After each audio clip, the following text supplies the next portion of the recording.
to address our responsibilities as a partnership of nations. As we look to the future, our work must also focus on the construction of a positive agenda that continues to favorably impact millions of lives every day.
SETI's results for 2018 proves our effectiveness as a development partner, placing people at the center of our work and leveraging partnerships and cooperation to transform policy imperatives into action.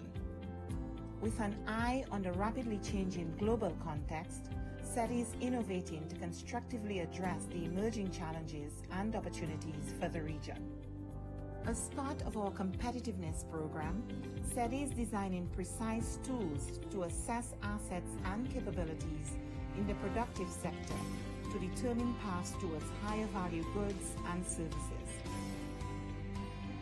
As our flagship program for partnerships, the Americas Competitiveness Exchange on Innovation and Entrepreneurship, the OAS, will continue to leverage good practices and the power of networks to increase trade and investment in the region.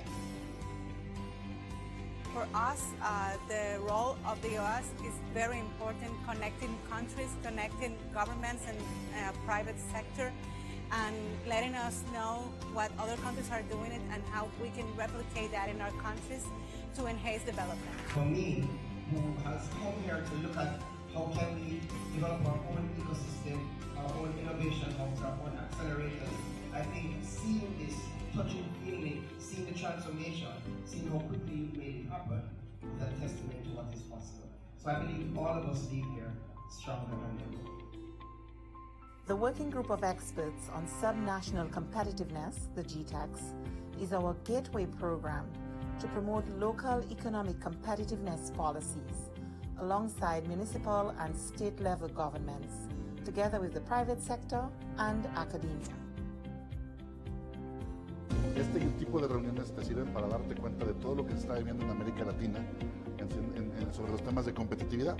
Y hoy justamente en este sector estamos viendo sobre todo los temas de innovación tecnológica, pues que si hablamos de competitividad tenemos que hablar de tecnología. Y me está ayudando mucho para ver el panorama de ver lo que están haciendo otras ciudades y lo que podemos llegar a aplicar también nosotros en México. The Hub on the Transfer and Commercialization of Technology is connecting and strengthening national innovation ecosystems in the region. Each edition of the Hub trains budding technology entrepreneurs from the region's public and private sectors to take promising products and services from idea to market. ¿Por qué es importante que estemos juntos en esto? Porque la región tiene que estar unida y me parece que hay mucho conocimiento en la región que todavía no está explotado comercialmente como podría ser, y esta es la mejor manera de hacerlo. Tenemos la proyección de cada año generar y compartir nuevas experiencias entre aquellos que contribuyen a la innovación. Queremos cambiar el cómo lo hemos estado haciendo en Latinoamérica. Queremos generar la unión de los países, queremos colaborar. Our virtual platform on technology foresight, Prospecta Americas, will support OAS member states in identifying and mapping future trends and technological development of critical importance for the Americas.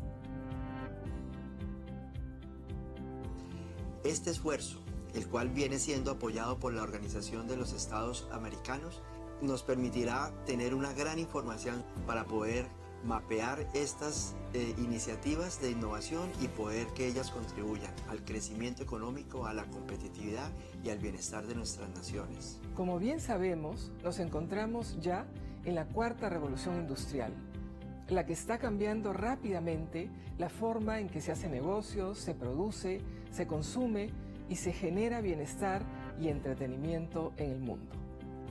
Es la mayor amenaza, tal vez la mejor oportunidad que tenemos en nuestras naciones. The Inter-American Teacher Education Network, the I-10, is working to improve the quality of teachers with an emphasis on science, technology, engineering, and mathematics education. In 2019, the I-10 launched the first STEM Teacher Fellowship of the Americas. The Energy and Climate Partnership of the Americas, ECPA, is working with governments in the Caribbean to advance electric mobility and clean transport as the sub-region pursues energy independence. Under our Integrated Water Resources Management Program, SETI is responding to the demand of member states for platforms and applications that enable data-driven policies. In the Central American region, for example, we are expanding the scope of Costa Rica's Plataforma Interactiva de Aplicación del Clima Tropical. This tool captures and disseminates real-time climate and water data, promoting resilient agriculture. The Inter-American Committee on Ports is building human and institutional capacity through public-private partnerships to address port modernization, logistics, and security. CooperaNet, SETI's multi-stakeholder platform for cooperation and partnerships, is being relaunched in 2019, responding to member states' call for a more robust hub for cooperation. In a region where 8 out of 10 consumers begin or end their shopping process online, SETI has entered into a partnership with the private sector. Es una herramienta que sin duda acerca a las MIPYMES hacia la demanda que hoy está migrando a Internet, y con eso pretendemos mejorar las ventas y el posicionamiento de las empresas pequeñas. As we look to the future, the Executive Secretariat for Integral Development will continue to leverage cooperation and partnerships to expand our reach, proving that together we are much more than the sum of our 34 member states.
Me and my kids have been there for over an year right now.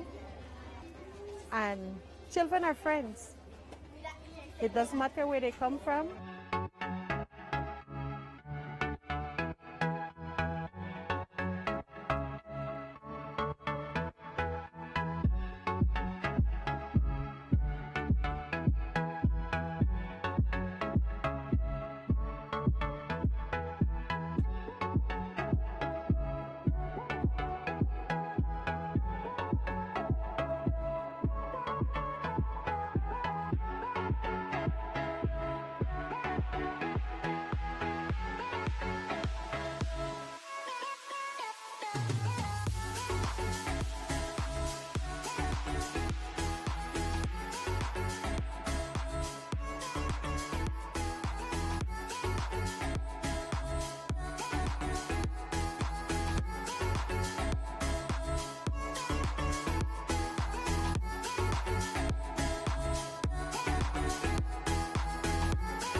nosotros estamos en una zona netamente selvática. La línea de adyacencia va desde el norte hasta el sur, va desde Modesto Méndez hasta Aguas Turbias, tanto en el norte como en el sur. Esta línea tiene 215 kilómetros de extensión.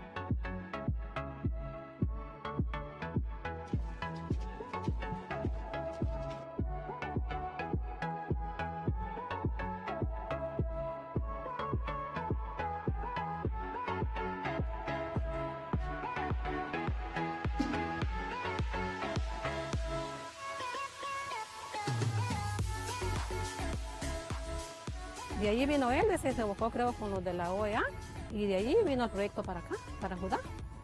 Y fue que lo dieron el terreno, lo dieron todo que era mano de obra y el material para hacer las casas que están ahorita.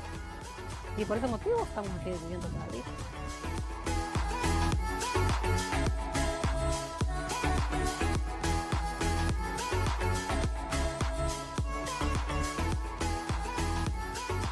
La misión continúa trabajando en la implementación de medidas de fomento de la confianza mientras aguarda el resultado del reclamo que está atendiendo la Corte Internacional de Justicia por la disputa marítima, territorial e insular. Nuestra oficina en la zona de adyacencia realiza verificaciones a solicitud de ambos gobiernos, facilita reuniones y patrullajes conjuntos entre las Fuerzas Armadas y promueve una cultura de paz y cooperación entre las comunidades locales. Children will be children and they have harmony. They don't see each other as a different country, but they see each other that they're growing together.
Hoy, esta organización es el guardián regional en defensa de la democracia, la libertad y los derechos humanos. Los países se han comprometido con estos valores a través de instrumentos legales como la Carta Democrática Interamericana, la Convención Americana de Derechos Humanos y todas las demás convenciones interamericanas. Nuestro trabajo es mantener los más altos estándares. Debemos ser objetivos, analizar los hechos, denunciar cuando veamos corrupción, inequidad o amenazas a la libertad. En esos casos no podemos ser neutrales.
than 100 years since the inauguration of this building, the OAS headquarters, our institution still brings together the peoples of the Americas to address our responsibilities as a partnership of nations.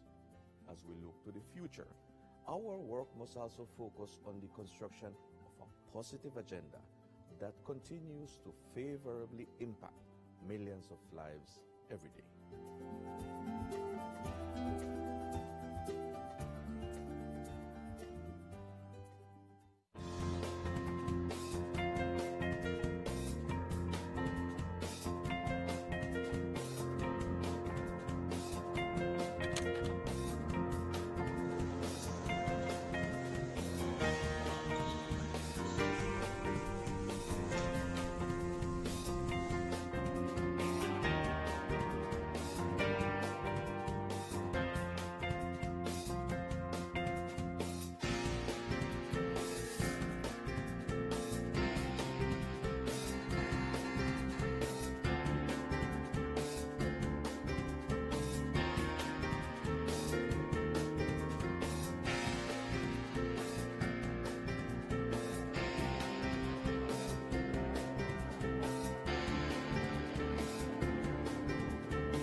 SETI's results for 2018 proves our effectiveness as a development partner, placing people at the center of our work and leveraging partnerships and cooperation to transform policy imperatives into action. With an eye on the rapidly changing global context, SETI is innovating to constructively address the emerging challenges and opportunities for the region. As part of our competitiveness program, SETI is designing precise tools to assess assets and capabilities in the productive sector to determine paths towards higher value goods and services.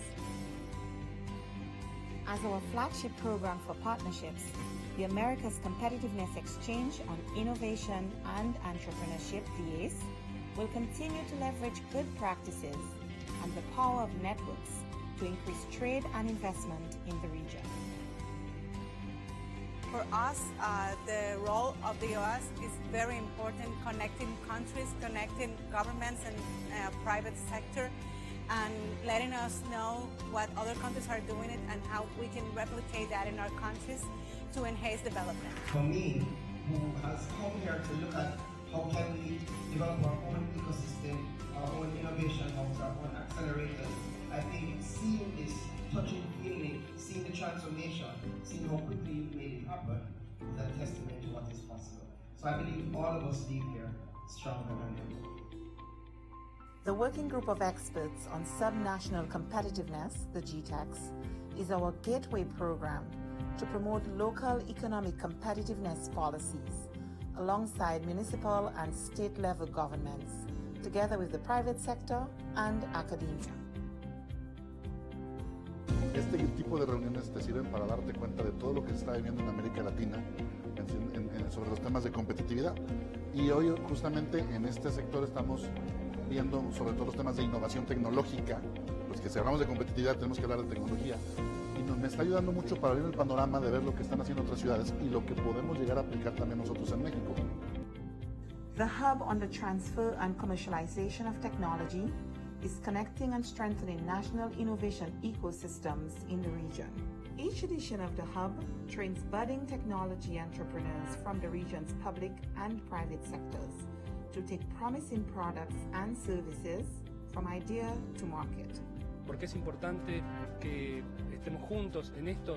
Porque la región tiene que estar unida y me parece que hay mucho conocimiento en la región que todavía no está explotado comercialmente como podría hacer, y esta es la mejor manera de hacerlo. Tenemos la proyección de cada año generar y compartir nuevas experiencias entre aquellos que contribuyen a la innovación. Queremos cambiar el cómo lo hemos estado haciendo en Latinoamérica. Queremos generar la unión de los países, queremos colaborar.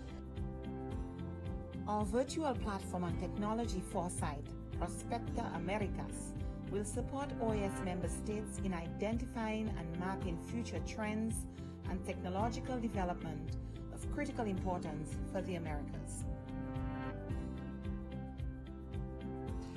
Este esfuerzo, el cual viene siendo apoyado por la Organización de los Estados Americanos, nos permitirá tener una gran información para poder mapear estas iniciativas de innovación y poder que ellas contribuyan al crecimiento económico, a la competitividad y al bienestar de nuestras naciones. Como bien sabemos, nos encontramos ya en la cuarta revolución industrial, la que está cambiando rápidamente la forma en que se hace negocios, se produce, se consume y se genera bienestar y entretenimiento en el mundo.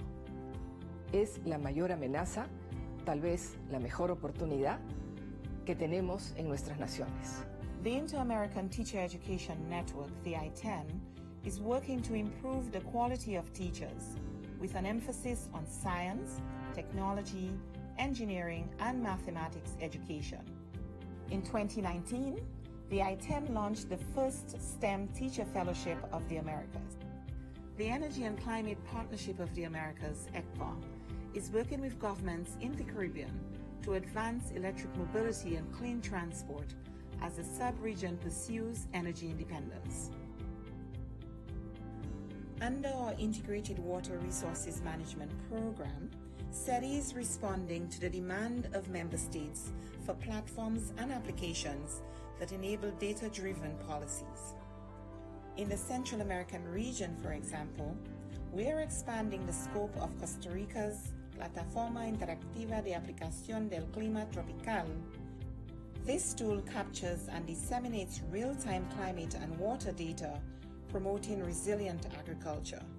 The Inter-American Committee on Ports is building human and institutional capacity through public-private partnerships to address port modernization, logistics, and security.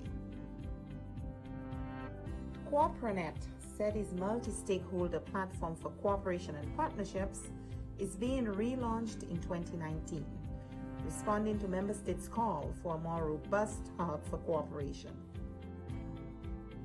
In a region where 8 out of 10 consumers begin or end their shopping process online, SETI has entered into a partnership with the private sector. Es una herramienta que sin duda acerca a las MIPYMES hacia la demanda que hoy está migrando a Internet, y con eso pretendemos mejorar las ventas y el posicionamiento de las empresas pequeñas. As we look to the future, the Executive Secretariat for Integral Development will continue to leverage cooperation and partnerships to expand our reach, proving that together we are much more than the sum of our 34 member states.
Me and my kids have been there for over an year right now. And children are friends. It doesn't matter where they come from.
Nosotros estamos en una zona netamente selvática. La línea de adyacencia va desde el norte hasta el sur, va desde Modesto Méndez hasta Aguas Turbias, tanto en el norte como en el sur. Esta línea tiene 215 kilómetros de extensión.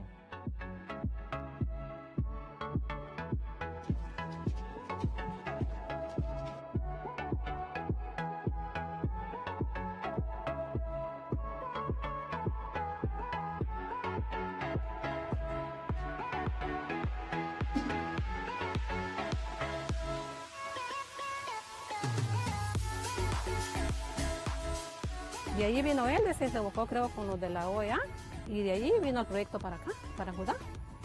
Y fue que lo dieron el terreno, y lo dieron todo que era mano de obra y el material para hacer las casas que están ahorita.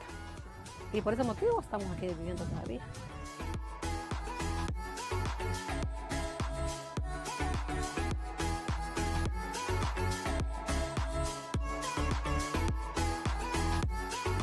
La misión continúa trabajando en la implementación de medidas de fomento de la confianza mientras aguarda el resultado del reclamo que está atendiendo la Corte Internacional de Justicia por la disputa marítima, territorial e insular.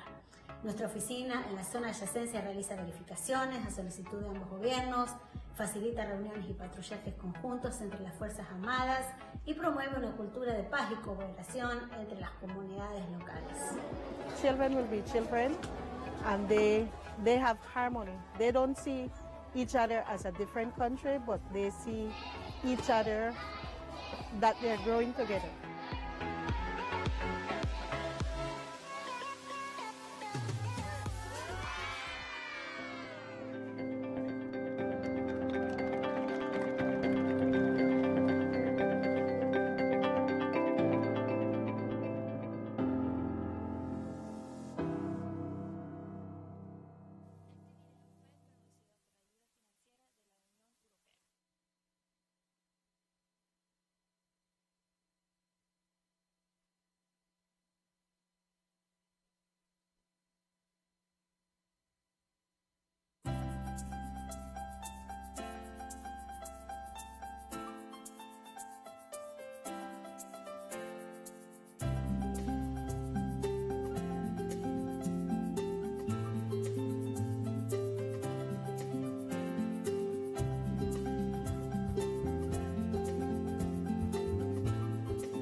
Hoy, esta organización es el guardián regional en defensa de la democracia, la libertad y los derechos humanos.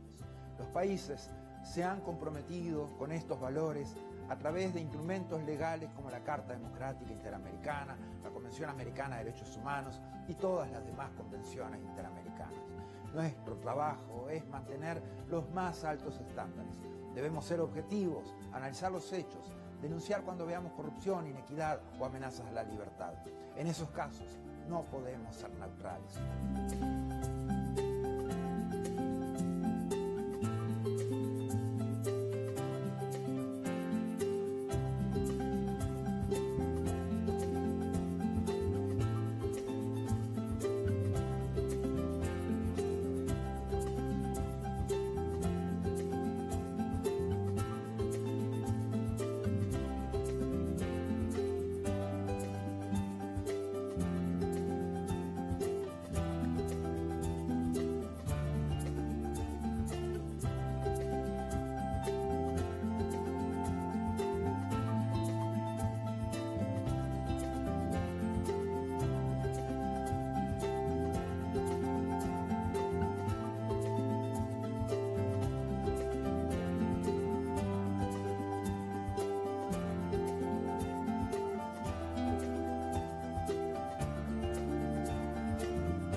100 years since the inauguration of this building, the OAS headquarters, our institution still brings together the peoples of the Americas to address our responsibilities as a partnership of nations. As we look to the future, our work must also focus on the construction of a positive agenda that continues to favorably impact millions of lives every day.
SETI's results for 2018 proves our effectiveness as a development partner, placing people at the center of our work and leveraging partnerships and cooperation to transform policy imperatives into action.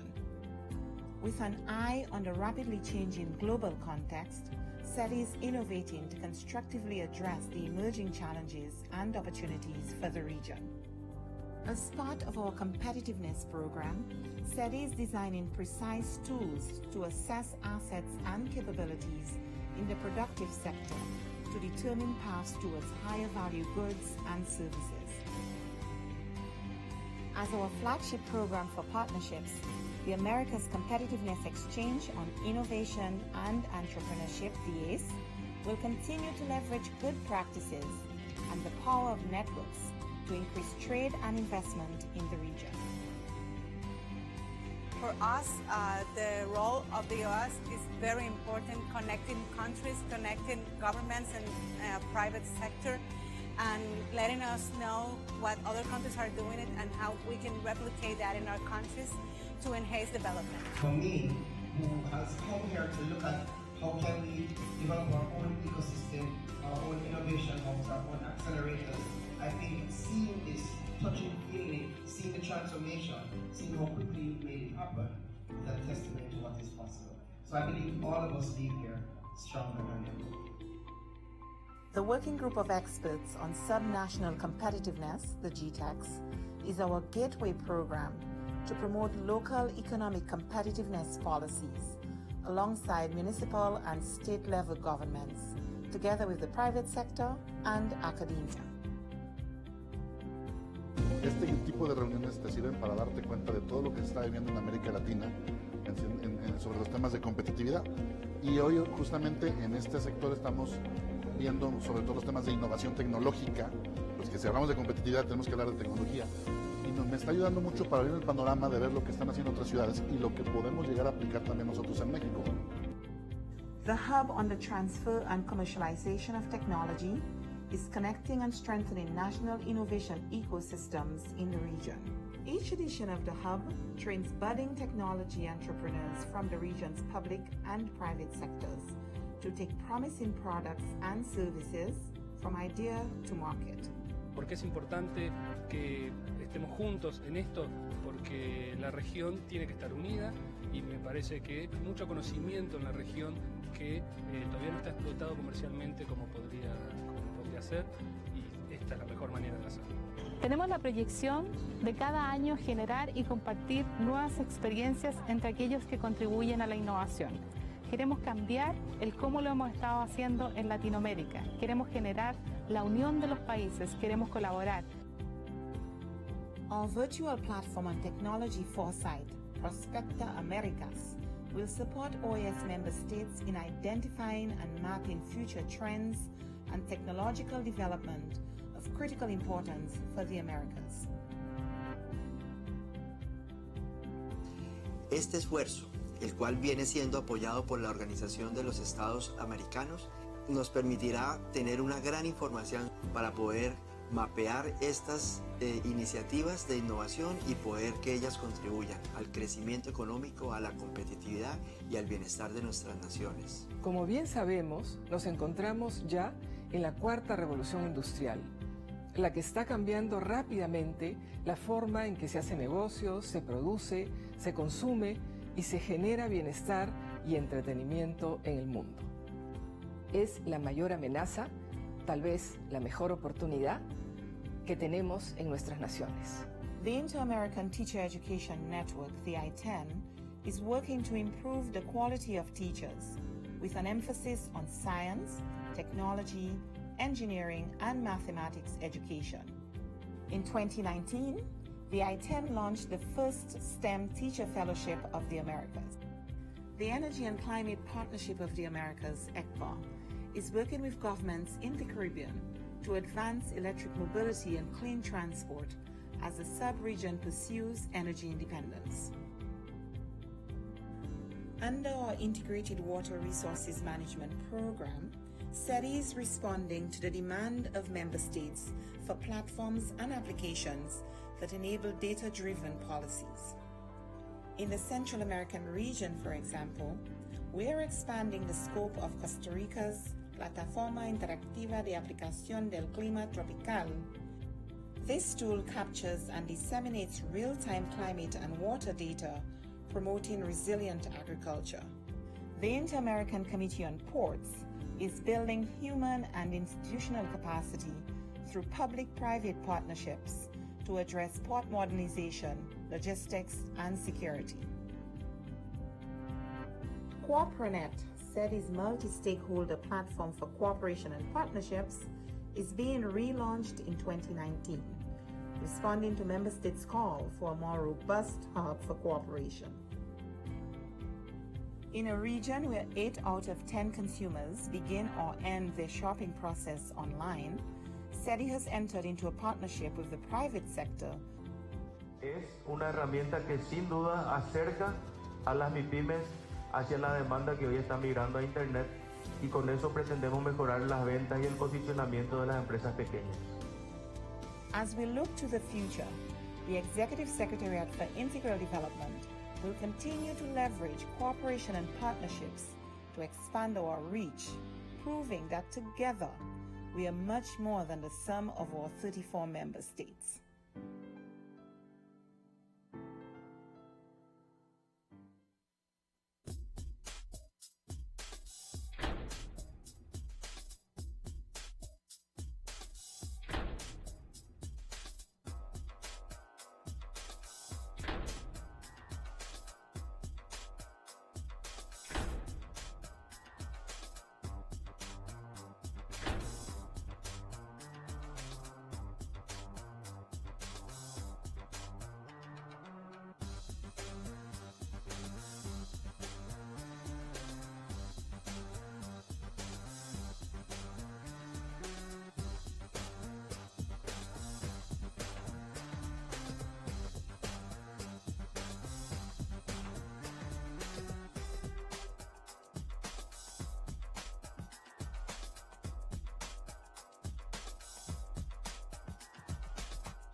Me and my kids have been there for over an year right now. And children are friends. It doesn't matter where they come from.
nosotros estamos en una zona netamente selvática. La línea de adyacencia va desde el norte hasta el sur, va desde Modesto Méndez hasta Aguas Turbias, tanto en el norte como en el sur. Esta línea tiene 215 kilómetros de extensión.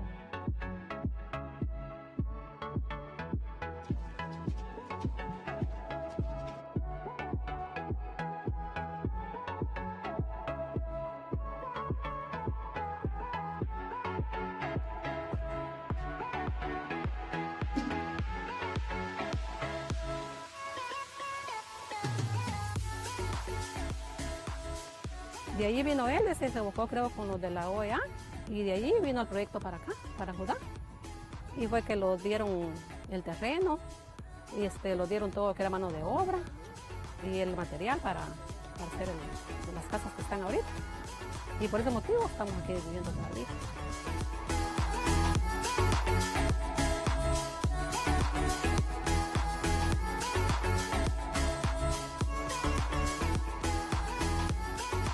La misión continúa trabajando en la implementación de medidas de fomento de la confianza mientras aguarda el resultado del reclamo que está atendiendo la Corte Internacional de Justicia por la disputa marítima, territorial e insular.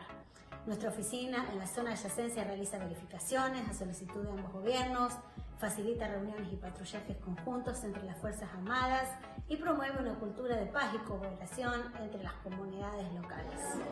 Children will be children and they have harmony. They don't see each other as a different country, but they see each other that they're growing together.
Hoy, esta organización es el guardián regional en defensa de la democracia, la libertad y los derechos humanos.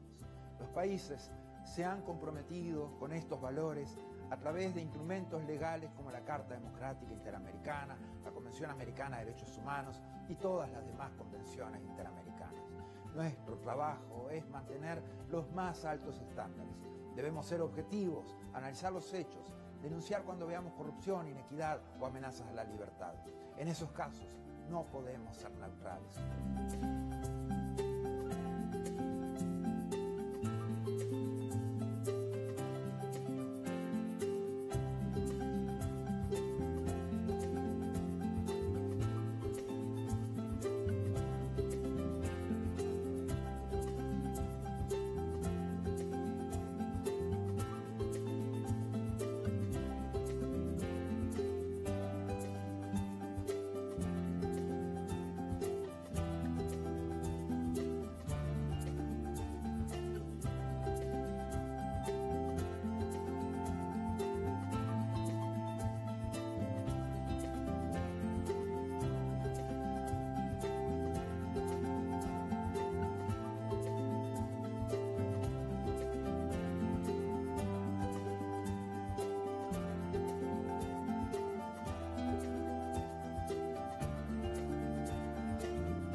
100 years since the inauguration of this building, the OAS headquarters, our institution still brings together the peoples of the Americas to address our responsibilities as a partnership of nations.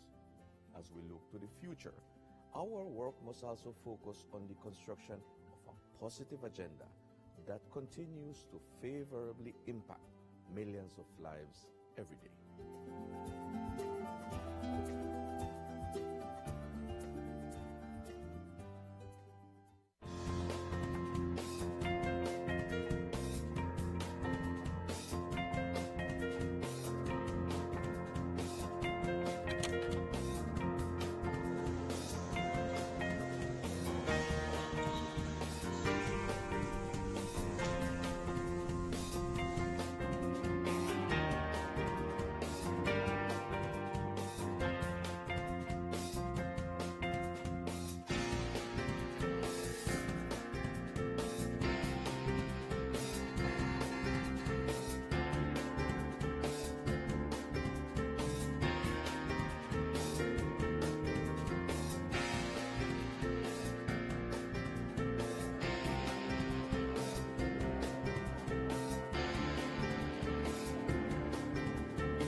SETI's results for 2018 proves our effectiveness as a development partner, placing people at the center of our work and leveraging partnerships and cooperation to transform policy imperatives into action.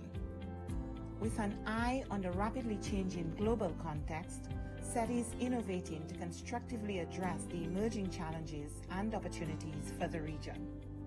As part of our competitiveness program, SETI is designing precise tools to assess assets and capabilities in the productive sector to determine paths towards higher value goods and services.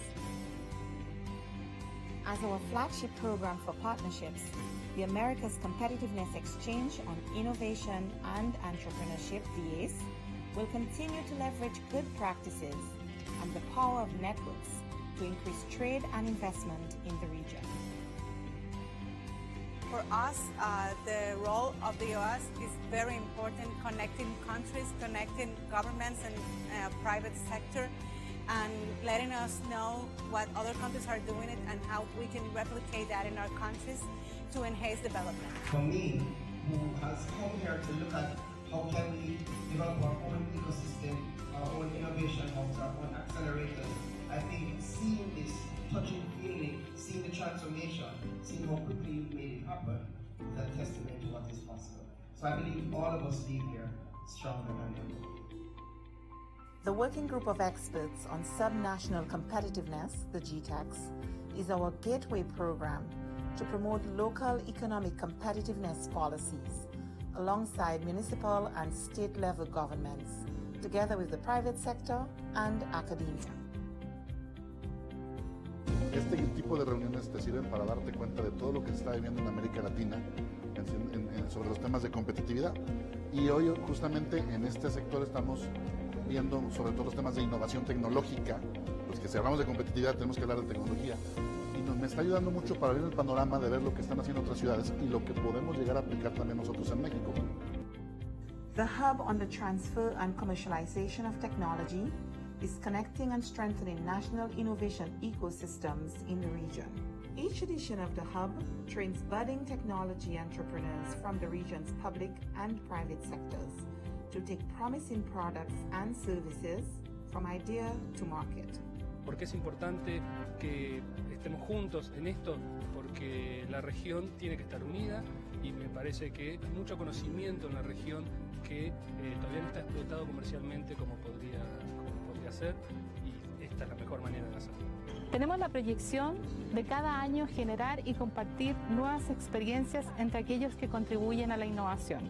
Queremos cambiar el cómo lo hemos estado haciendo en Latinoamérica. Queremos generar la unión de los países, queremos colaborar. Our virtual platform on technology foresight, Prospecta Americas, will support OAS member states in identifying and mapping future trends and technological development of critical importance for the Americas. Este esfuerzo, el cual viene siendo apoyado por la Organización de los Estados Americanos, nos permitirá tener una gran información para poder mapear estas iniciativas de innovación y poder que ellas contribuyan al crecimiento económico, a la competitividad y al bienestar de nuestras naciones. Como bien sabemos, nos encontramos ya en la cuarta revolución industrial, la que está cambiando rápidamente la forma en que se hace negocios, se produce, se consume y se genera bienestar y entretenimiento en el mundo. Es la mayor amenaza, tal vez la mejor oportunidad que tenemos en nuestras naciones. The Inter-American Teacher Education Network, the I-10, is working to improve the quality of teachers with an emphasis on science, technology, engineering, and mathematics education. In 2019, the I-10 launched the first STEM Teacher Fellowship of the Americas. The Energy and Climate Partnership of the Americas, ECPA, is working with governments in the Caribbean to advance electric mobility and clean transport as the sub-region pursues energy independence. Under our Integrated Water Resources Management Program, SETI is responding to the demand of member states for platforms and applications that enable data-driven policies. In the Central American region, for example, we are expanding the scope of Costa Rica's Plataforma Interactiva de Aplicación del Clima Tropical. This tool captures and disseminates real-time climate and water data, promoting resilient agriculture. The Inter-American Committee on Ports is building human and institutional capacity through public-private partnerships to address port modernization, logistics, and security.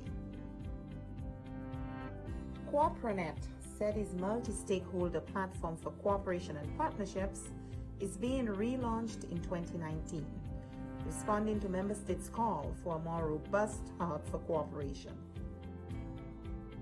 In a region where 8 out of 10 consumers begin or end their shopping process online, SETI has entered into a partnership with the private sector. Es una herramienta que sin duda acerca a las MIPYMES hacia la demanda que hoy está migrando a Internet, y con eso pretendemos mejorar las ventas y el posicionamiento de las empresas pequeñas. As we look to the future, the Executive Secretariat for Integral Development will continue to leverage cooperation and partnerships to expand our reach, proving that together we are much more than the sum of our 34 member states.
Me and my kids have been there for over an year right now.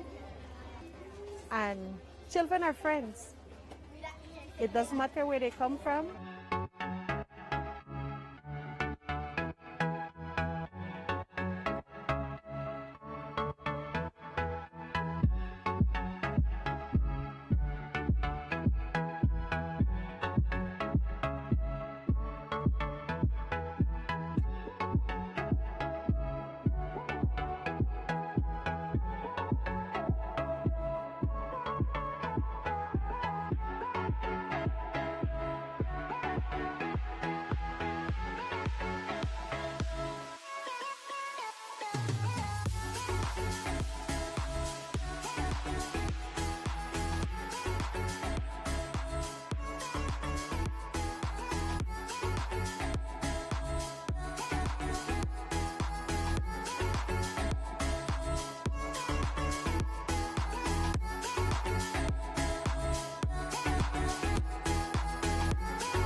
nosotros estamos en una zona netamente selvática. La línea de adyacencia va desde el norte hasta el sur, va desde Modesto Méndez hasta Aguas Turbias, tanto en el norte como en el sur. Esta línea tiene 215 kilómetros de extensión.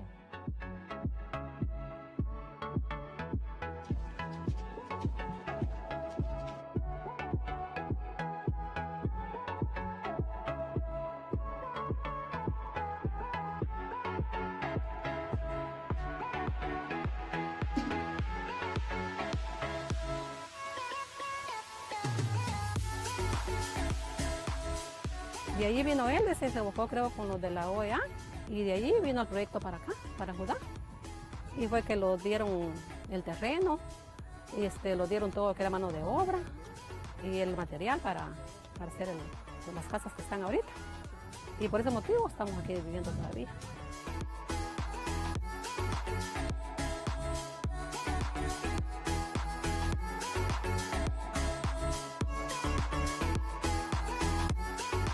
La misión continúa trabajando en la implementación de medidas de fomento de la confianza mientras se aguarda el resultado del reclamo que está atendiendo la Corte Internacional de Justicia por la disputa marítima, territorial e insular. Nuestra oficina en la zona de adyacencia realiza verificaciones a solicitud de ambos gobiernos, facilita reuniones y patrullajes conjuntos entre las Fuerzas Armadas y promueve una cultura de paz y cooperación entre las comunidades locales. Children will be children. And they have harmony. They don't see each other as a different country, but they see each other that they're growing together.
Hoy, esta organización es el guardián regional en defensa de la democracia, la libertad y los derechos humanos.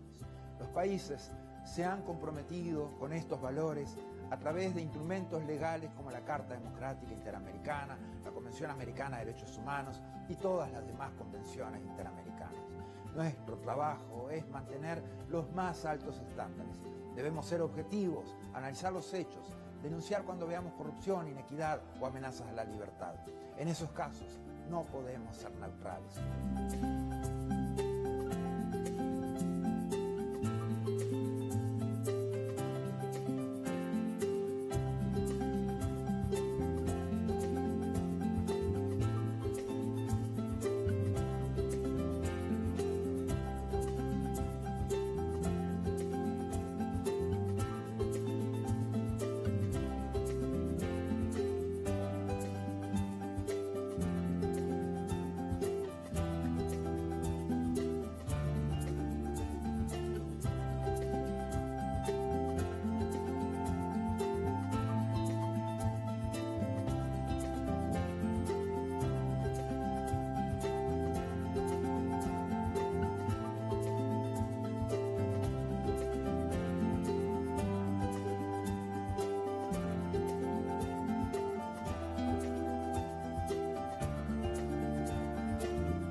100 years since the inauguration of this building, the OAS headquarters, our institution still brings together the peoples of the Americas to address our responsibilities as a partnership of nations. As we look to the future, our work must also focus on the construction of a positive agenda that continues to favorably impact millions of lives every day.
SETI's results for 2018 proves our effectiveness as a development partner, placing people at the center of our work and leveraging partnerships and cooperation to transform policy imperatives into action. With an eye on the rapidly changing global context, SETI is innovating to constructively address the emerging challenges and opportunities for the region. As part of our competitiveness program, SETI is designing precise tools to assess assets and capabilities in the productive sector to determine paths towards higher value goods and services.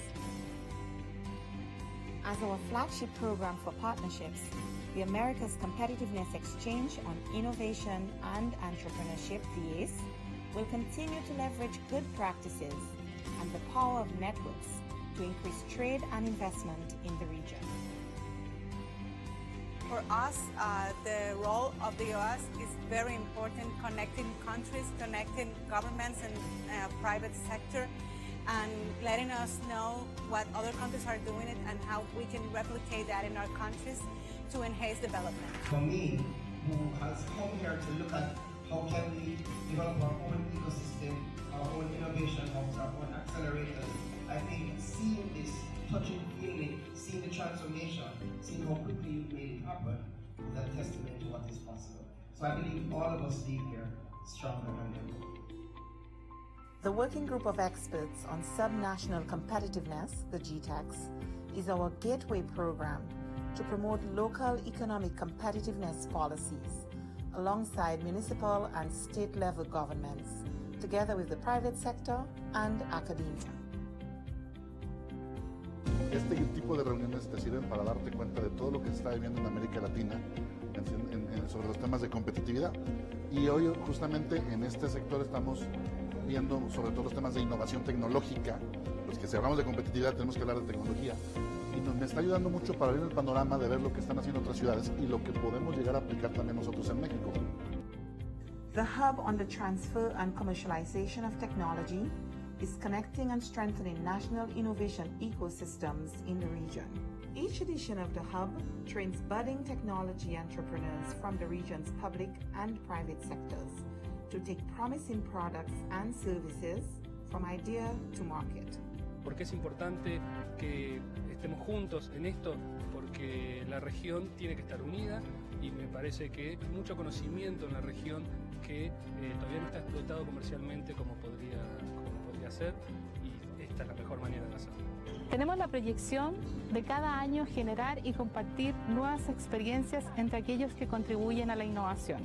Queremos cambiar el cómo lo hemos estado haciendo en Latinoamérica. Queremos generar la unión de los países, queremos colaborar.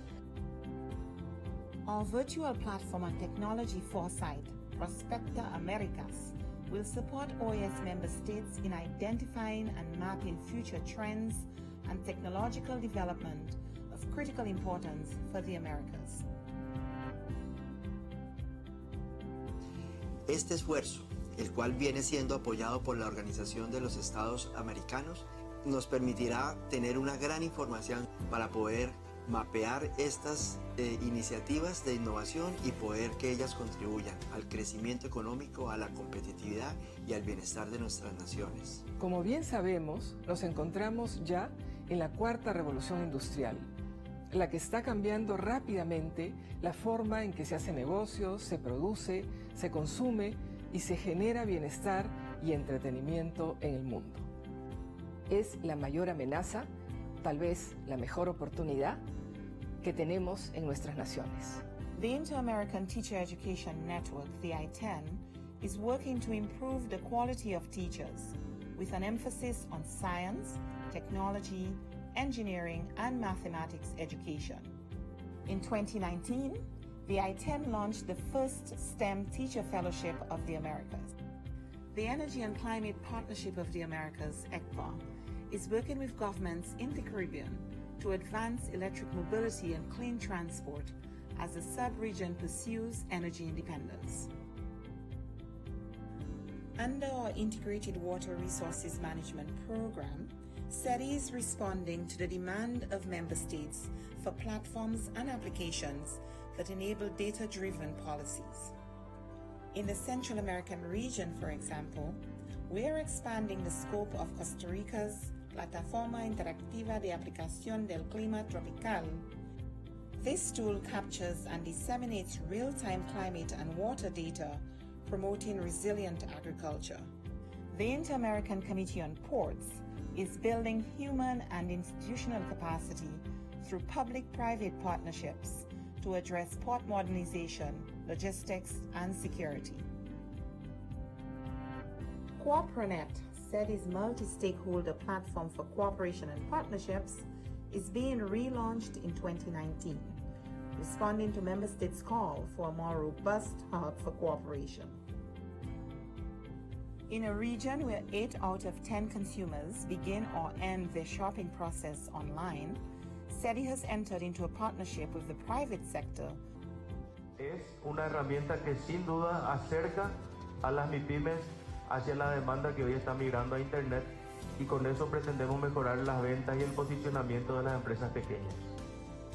As we look to the future, the Executive Secretariat for Integral Development will continue to leverage cooperation and partnerships to expand our reach, proving that together we are much more than the sum of our 34 member states.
Me and my kids have been there for over an year right now.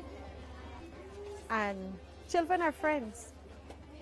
It doesn't matter where they come from.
Nosotros estamos en una zona netamente selvática.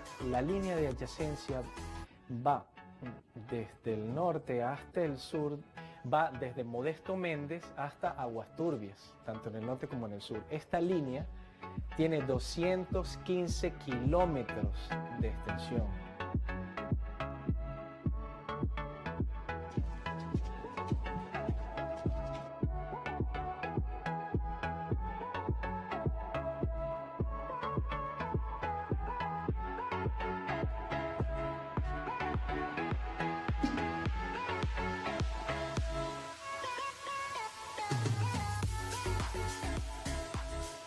De allí vino él, se evocó creo con los de la OEA y de allí vino el proyecto para acá, para Judá.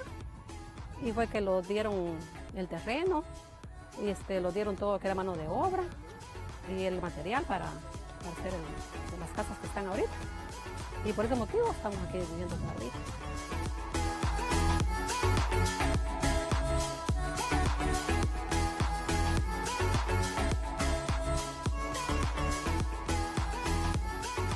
La misión continúa trabajando en la implementación de medidas de fomento de la confianza mientras aguarda el resultado del reclamo que está atendiendo la Corte Internacional de Justicia por la disputa marítima, territorial e insular.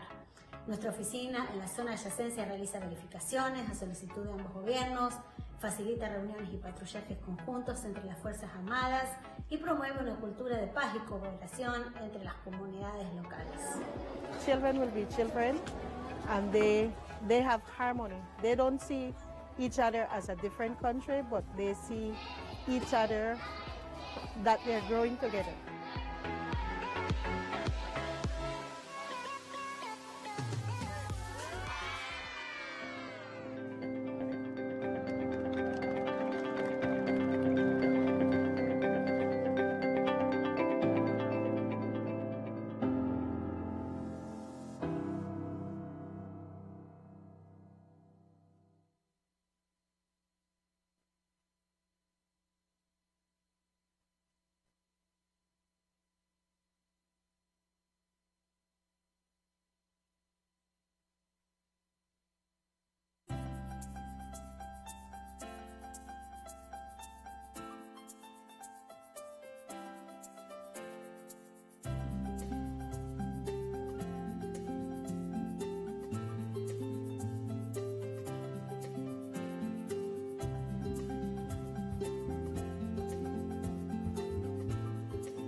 Hoy, esta organización es el guardián regional en defensa de la democracia, la libertad y los derechos humanos. Los países se han comprometido con estos valores a través de instrumentos legales como la Carta Democrática Interamericana, la Convención Americana de Derechos Humanos y todas las demás convenciones interamericanas. Nuestro trabajo es mantener los más altos estándares. Debemos ser objetivos, analizar los hechos, denunciar cuando veamos corrupción, inequidad o amenazas a la libertad. En esos casos no podemos ser neutrales.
than 100 years since the inauguration of this building, the OAS headquarters, our institution still brings together the peoples of the Americas to address our responsibilities as a partnership of nations.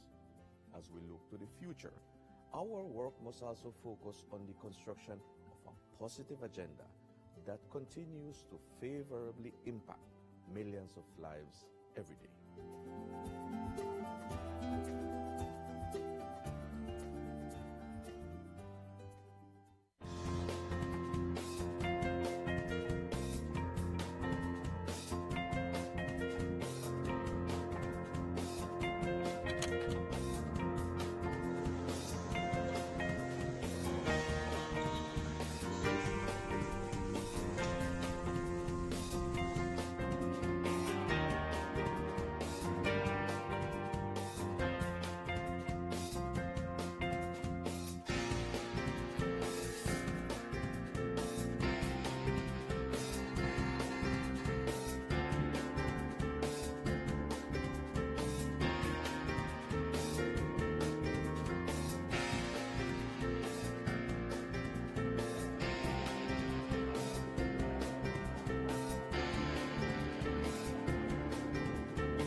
SETI's results for 2018 proves our effectiveness as a development partner, placing people at the center of our work and leveraging partnerships and cooperation to transform policy imperatives into action.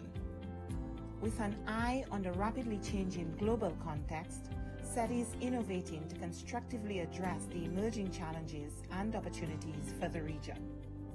As part of our competitiveness program, SETI is designing precise tools to assess assets and capabilities in the productive sector to determine paths towards higher value goods and services. As our flagship program for partnerships, the Americas Competitiveness Exchange on Innovation and Entrepreneurship, OAS, will continue to leverage good practices and the power of networks to increase trade and investment in the region. For us, the role of the OAS is very important, connecting countries, connecting governments and private sector, and letting us know what other countries are doing it and how we can replicate that in our countries to enhance development. For me, who has come here to look at how can we develop our own ecosystem, our own innovation hubs, our own accelerators, I think seeing this, touching, feeling it, seeing the transformation, seeing how quickly you've made it happen, is a testament to what is possible. So I believe all of us leave here stronger than ever.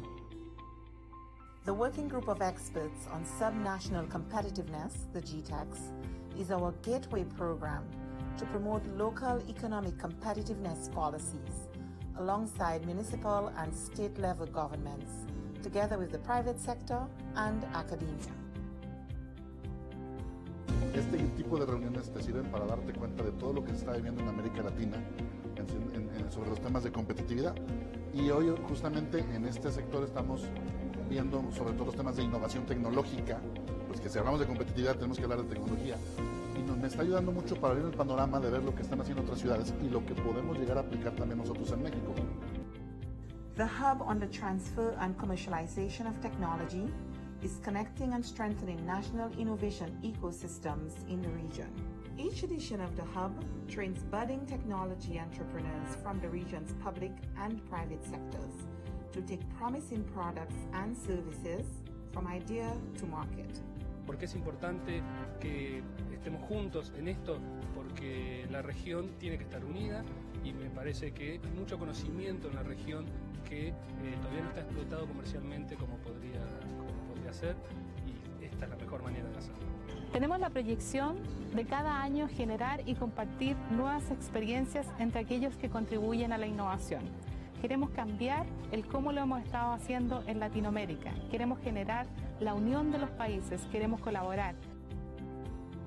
Our virtual platform on technology foresight, Prospecta Americas, will support OAS member states in identifying and mapping future trends and technological development of critical importance for the Americas.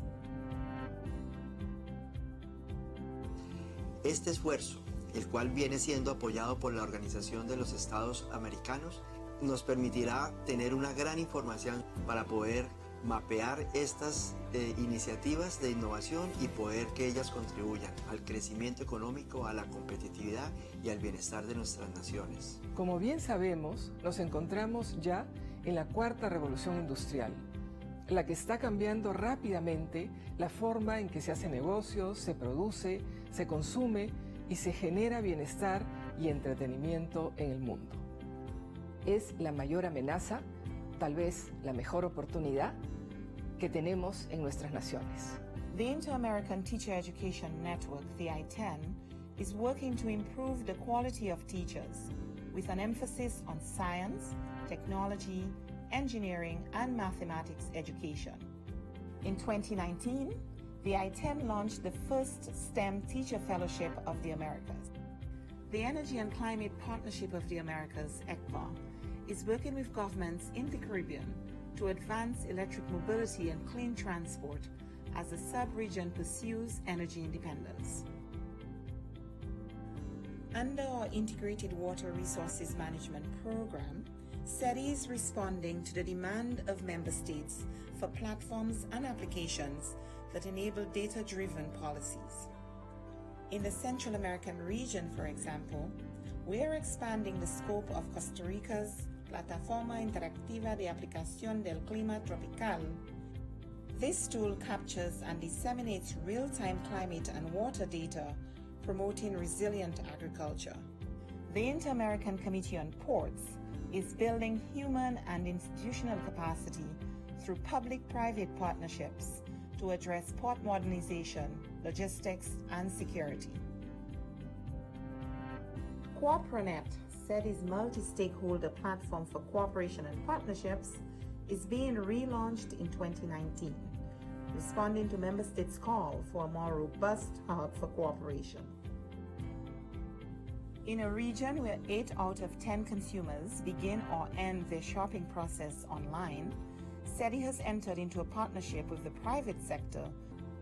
Es una herramienta que sin duda acerca a las MIPYMES hacia la demanda que hoy está migrando a Internet, y con eso pretendemos mejorar las ventas y el posicionamiento de las empresas pequeñas. As we look to the future, the Executive Secretariat for Integral Development will continue to leverage cooperation and partnerships to expand our reach, proving that together we are much more than the sum of our 34 member states.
Me and my kids have been there for over an year right now. And children are friends. It doesn't matter where they come from.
nosotros estamos en una zona netamente selvática. La línea de adyacencia va desde el norte hasta el sur, va desde Modesto Méndez hasta Aguas Turbias, tanto en el norte como en el sur. Esta línea tiene 215 kilómetros de extensión.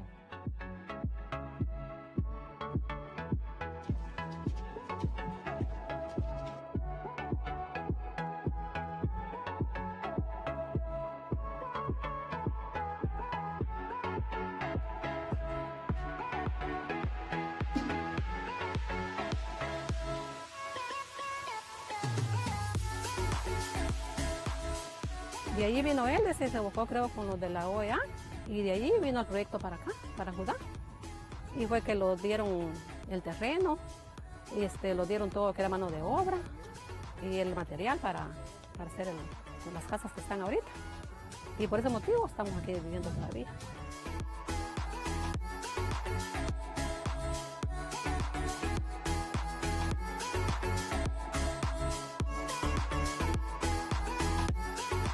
La misión continúa trabajando en la implementación de medidas de fomento de la confianza mientras aguarda el resultado del reclamo que está atendiendo la Corte Internacional de Justicia por la disputa marítima, territorial e insular. Nuestra oficina en la zona de adyacencia realiza verificaciones a solicitud de ambos gobiernos, facilita reuniones y patrullajes conjuntos entre las Fuerzas Armadas y promueve una cultura de paz y cooperación entre las comunidades locales. Children will be children and they have harmony. They don't see each other as a different country, but they see each other that they're growing together.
Meet with 30 ministers with the entire infrastructure of decision making in Ecuador. So obviously I have to chair that and launch the plenary session. In that sense, I would like to thank Cristina Lumbreras. Until I return, if you finish before I'm back, we will have somebody else chair in my stead because I have to make some very difficult decisions right now. So I now give the floor to Cristina Lumbreras. Hello, good morning, everyone, and good afternoon to some of you. I'm in Brussels, Belgium, so thank you very much, Mr. Zapata, for the introduction. It has been an honor to be a part of the development of the guide and to moderate this panel on measures and action to reduce misuse or abuse of emergency numbers. In Europe, the European Union, like the rest of the world, emergency services every day receive many calls that are not truly emergencies. In some countries, more than 50% of the calls that come in to the emergency lines are calls that truly are not emergencies. And INA in 2011, so 10 years ago already, an initial guide in an attempt to classify these non-emergency calls. We also established a series of measures to counter and to curb the misuse of the emergency number, always emphasizing procedures that emergency operators can employ to differentiate between the calls, so differentiating emergency calls from those that are not. So we published then a second edition of that guide, updating some of the measures in some countries, as well as providing further examples, best practices that we've seen being implemented in European countries. Basically, we distinguish between two types of emergency calls. Some are intentional. In other words, the person making the call is fully aware that the call they are making is not an emergency, whether because they're doing it as a joke or they want to insult somebody, get something off their chest. That happens quite a bit. And the other second large category of non-emergency calls are not intentional. So the individual is calling the emergency number. They don't know it's not an emergency because sometimes it's an unintentional call. They're not even aware they're making the call. Or they think that the situation they're in is an emergency, but in truth it is not. So for that individual, a headache may be a huge emergency, but the truth is it is not. But in other words, there's no malice behind it. So sometimes they think they're calling the information number. They're not trying to go in and cause problems to the emergency services. They just made a mistake. So we have those two different categories. To reduce the number of false calls or non-emergency calls, we emphasize information, awareness campaigns for the public, as well as training in schools, so children learn from very early age when to use the emergency number and when not to use it. We also, once a call is made to 112 in Europe, we let them know that they have contacted emergency services. So if that person has made a mistake for whatever reason or have made the call without meaning to, they can hang up. In some countries, there are stronger measures in place. If a person repeatedly calls with false or non-emergency calls, they can be punished. They are first given some warnings, but then we move to punishment, and sometimes their telephones are blocked. There are internal procedures in emergency call centers to determine whether or not a call is an emergency. It's very important to use information like identification of the caller, the number they're calling from, to make sure to find out whether non-emergency calls have come in the past from that number, because there are lots of cases of that. And then you have to locate the caller. Let's say there's a person who is calling from a location and we have the automatic location services, and they're talking about a fire that's 5 kilometers away. Obviously, it's unlikely that's real. Things are not usually that straightforward. I'm just trying to give you a simplified example, but all of this information is extremely important, and we have included it in our guide. I will stop there Here we have 3 panelists who will be presenting their own experiences as to how they've organized their systems in their countries. I have been asked to be very strict with the time. Each panelist has 10 minutes, and then we will have time for Q&A. There are 2 ways you can ask questions. You can do it through the chat, through the messaging function, or you can ask for the floor so that you can ask your questions personally. As has already been said, all of the documents and the presentations are available on the platform under the Documents feature. And that's it. So I will give the floor to our first panelist, Gary Almeida Brito, who is the Director of the National Regulatory Office on Emergencies, ECU 911. Good morning and welcome to all of you who are joining us. I am now going to share my screen so that you can see my presentation.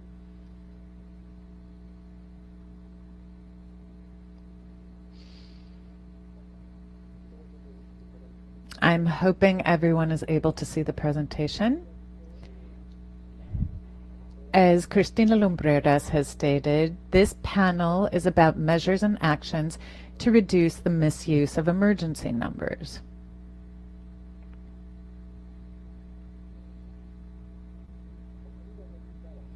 Some of the measures we've implemented to prevent and reduce the number of false calls are divided into 3 different pillars. One has to do with collaboration with strategic areas, for example, the telecommunications sector. The idea was to create a legal framework for implementing control measures. There was a decree from the Intersector Security Committee. The idea was to reduce misuse of our 911 system. Then we came up with other public policy instruments. There was an organic law on telecommunications, which makes this service free, but it also requires coordination mechanisms to be put in place with the emergency services in order to respond to services, and also requires users to properly use emergency services. And we had a regulatory framework, a technical standard on delivery of telecommunication services for emergencies. All of this has allowed us to sanction the misuse of the service, whether or not the emergency services were ultimately deployed. So sometimes people call to insult people or sexual harassment, or at times they remain silent. These lines can be suspended or fully blocked for up to 30 or 180 days or even indefinitely. It depends on whether it's the first time or if this is a repeated offender. If resources were deployed, this can lead to the suspension of telephone services as well as 15 to 30 days in jail. Also, to support these measures, technological means have allowed us in the call center to allow the operator to use that when they detect an improper call, indicating to the individual that this type of call could lead to some sort of punishment or could inhibit their ability to use that phone line in the future. It also generates reports on telephone lines that repeatedly make false calls, as well as sends preventive messages, and I will go into that a little further later on. In terms of the regulatory framework on telecommunications, as well as the technical standard for the delivery of telecommunication services for emergencies, we have both mobile and fixed lines that automatically can detect in real time calls that are classified as malicious or without an interlocutor. If these come in more than twice, or the identification which operator, they determine the owner of the line. They also validate whether or not it corresponds to one where there are filters. So is it PBX, or is it a line that institutions use to coordinate emergency? So that ultimately, and once they've gone through the different stages of verification, transfer the number to the operator in question with the requirement of sending a text message alert. In the case of fixed lines, we're currently working on audio messages that contain the same content as the text message for preventive means. It is true that currently there aren't many fixed lines or calls coming from them. Nevertheless, sometimes these channels are used. This measure is applied through the automatic system that sends the message, and we combine those with other preventive measures. For example, publicity campaigns. These come from telephone operators and emergency services, also customer service centers, social networks from ICU 911, the signing of cooperation agreements, for example, on geolocation and mobile portability.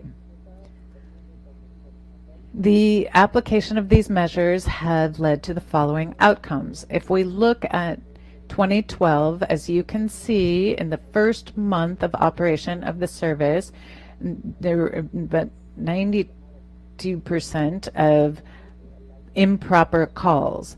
But by March 2020, you see, right now, it's 44% reduction of the improper use about 9 years after ICU 911 has been in existence. But you can see an average fall of 4 percentage points. So what we need to do is focus on minimizing the difference, because there are still improper calls coming in.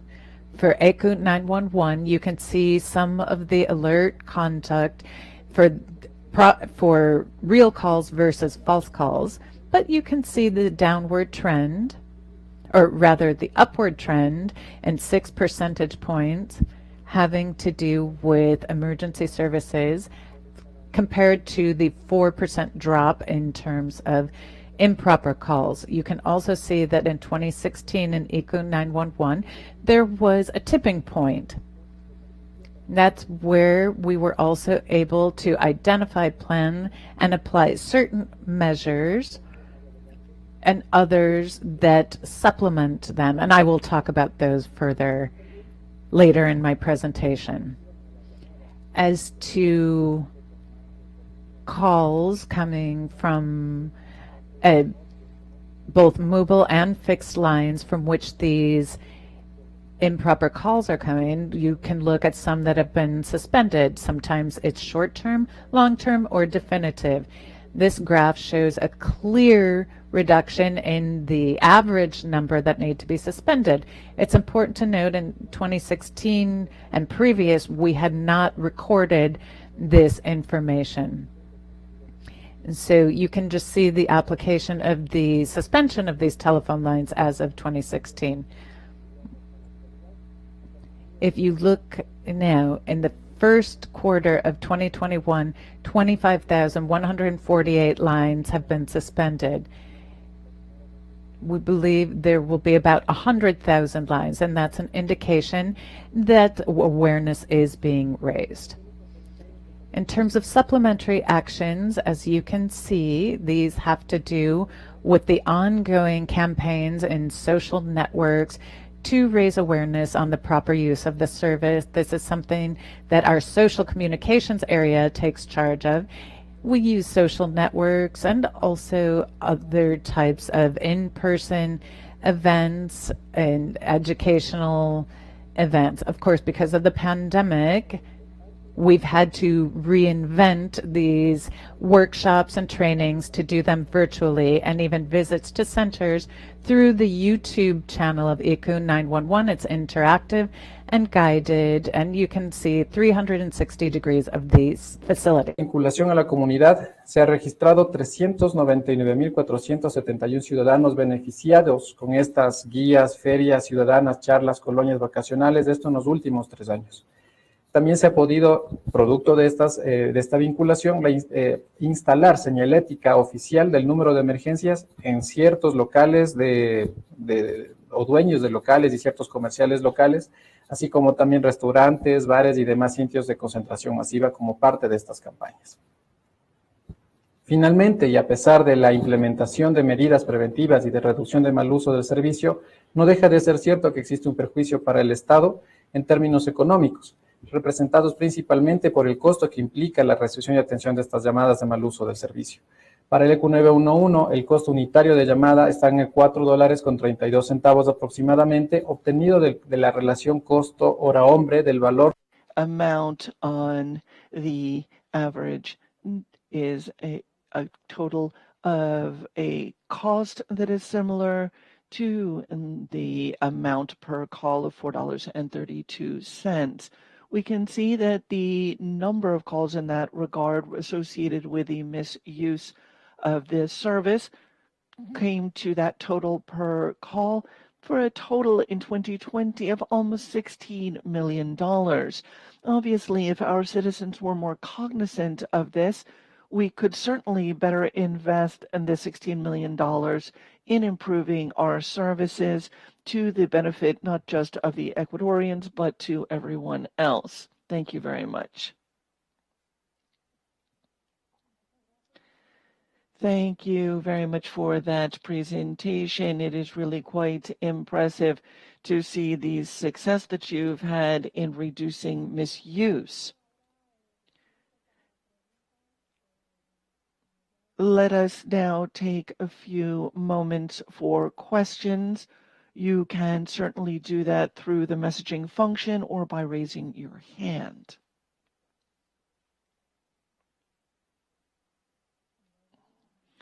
I do not see any requests for the floor or questions. So if I may, I will pose a question. You were referring to so-called silent calls. Calls in which there is no one speaking on the other end. We have published a guide on these types of calls because in some cases it may be that the individual is unable to speak, but that it is a true emergency. Have you seen cases like that? And how do you distinguish whether it is truly an emergency call or whether it is simply not? Thank you very much for that question, Christina. In fact, toward that end, we have two strategies. One that has been through our communications effort to raise awareness among our citizens and also to use an app for this, particularly for silent calls, domestic violence, gender-based violence, kidnapping, and we can receive these types of silent calls through the app, preferably. The other thing that we've been able to do is by active listening. Our active listeners are trained to identify whether there is background noise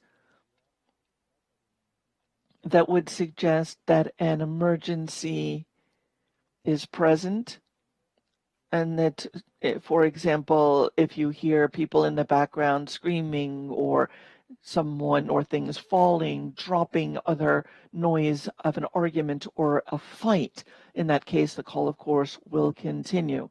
So the active listening, background noise detection has been very important for these sessions, and of course for our national police, who are the ones who are specialized in this and can provide technical information as well.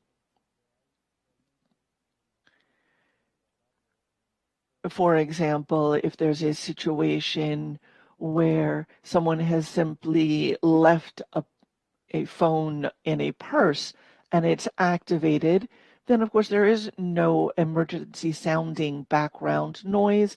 And at that point, then in this case, we send an automated message, audio message, and very often that leads to the individual recognizing that their phone has placed this call erroneously, and they call back to apologize or simply drop the call. And it doesn't happen again. Thank you very much. I don't see any further questions in the chat. Perhaps I'm not clear on whether I'm not seeing it or whether there is in fact no request. I guess the presentation has been very clear and therefore there aren't no questions. So thank you very much for your remarks. I would now give the floor to Marvin Palma Siles, the coordinator of operations of the Emergency 911 System of Costa Rica.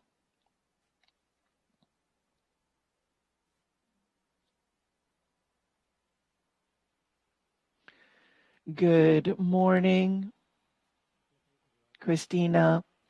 Good morning to everyone from Costa Rica. I am pleased to share the information of what we've done here. It's been very similar to the experience that Gary has shared with us from Ecuador. We have been dealing with this problem now for some 26 years.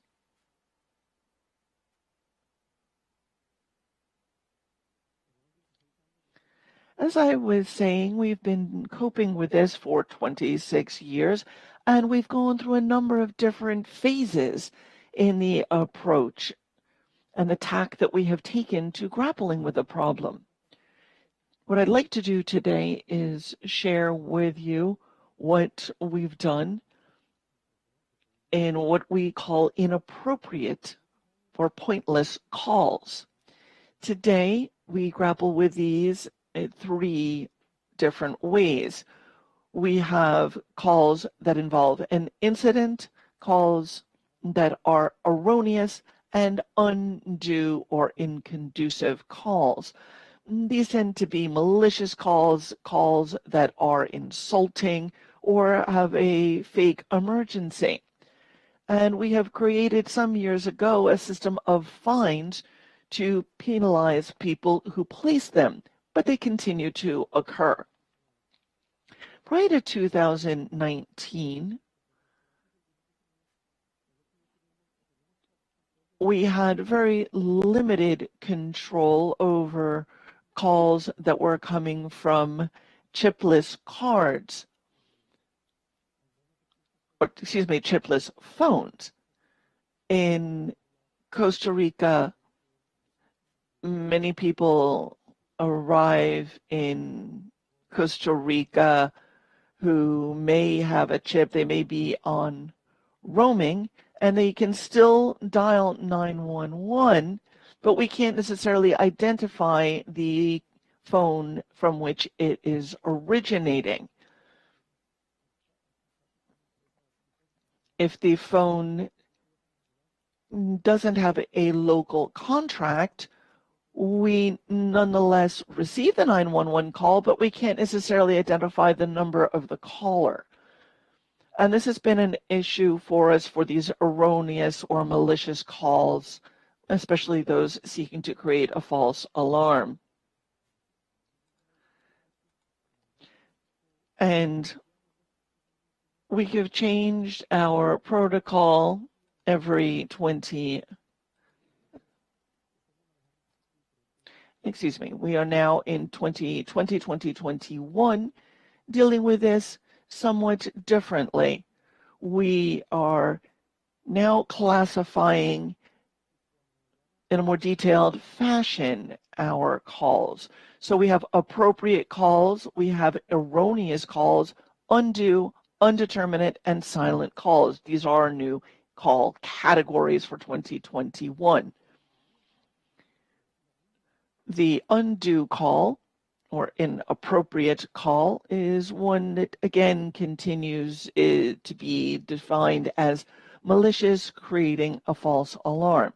But we've created, again, 2 new categories. The previous 3 are very similar to the ones that we had.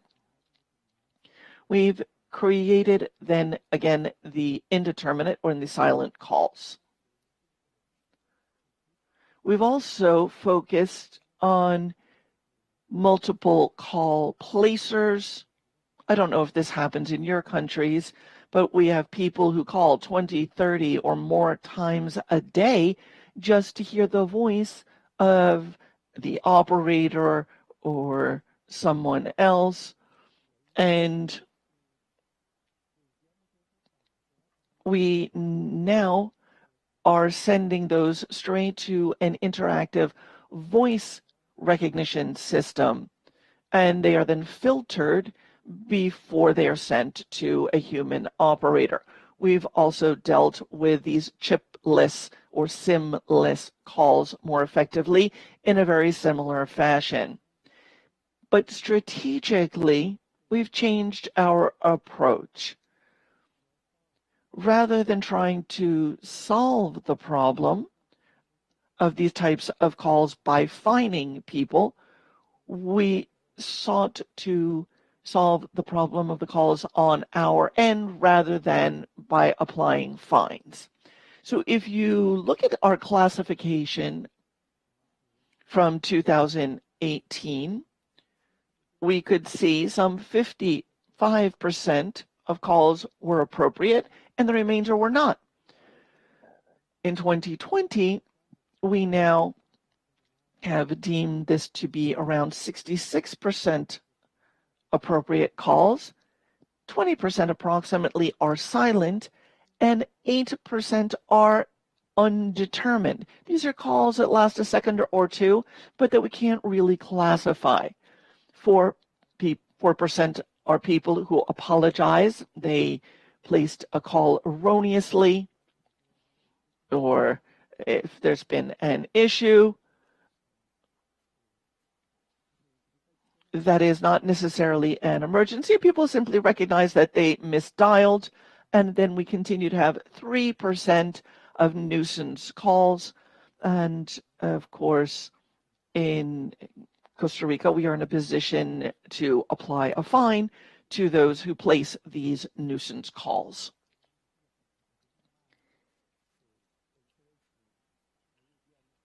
If we look at the daily averages for 2020, just to facilitate our conversation here,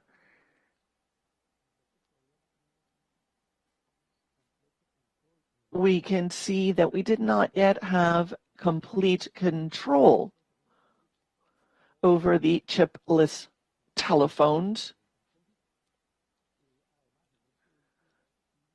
And 2020 also really was a very difficult year for us as a result of the pandemic.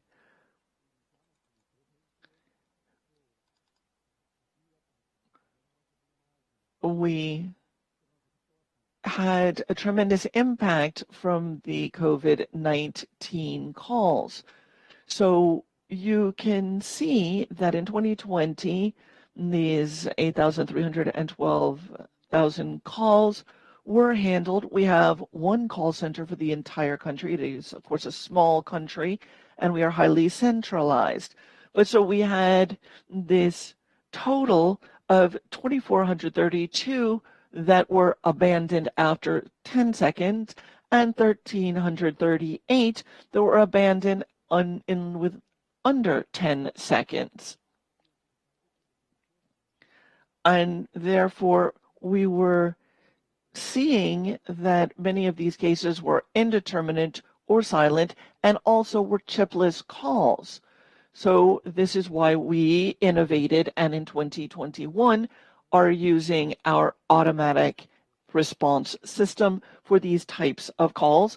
And you can see that already in 2021 we have handled 1,398 of these calls. If the system then determines that the call should be handled by an operator, it is then passed over to a human operator. So we can see the change that we've seen just between 2020 and what we've done so far in 2021 in terms of calls that drop into under 10 seconds or over 10 seconds. But again, for us, this was a major issue. As you can see, we've broken this down for the months of March and April.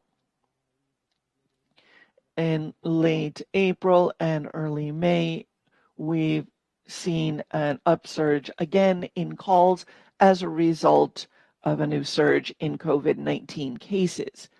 But fundamentally, what we've sought to do is to optimize our use of resources. Our personnel is the most valuable and the most expensive resource that we have. So we've, again, instituted this automatic response system to identify silent calls, and they are getting an automatic response, again, then passed on to a human if the response to that is if someone either presses 1 or if there are appropriate background noises that suggest such a thing should happen, and that is what happens, and the system detects this. We also, as I'm sure you do in your countries as well, have reduced resources, and we've been facing budget constraints. And there have been issues in hiring more personnel, therefore, to be able to deal with a greater call load. And the technology has been very important in supporting us in this process. We need to use our resources and be able to monitor what is happening on an ongoing basis. And many of us, of course, are even working from home, and this has been another additional challenge for us. But technology has been key throughout that process. Why? Well, we've identified 2 sets of factors. Short term, the operational side, I'd say that's 75% of our personnel, and the support for the administrative part is another 25%, but that short-term operational aspect has to be focused on the day-to-day operations, and the rest of the institution has to be focused on the medium and the long term.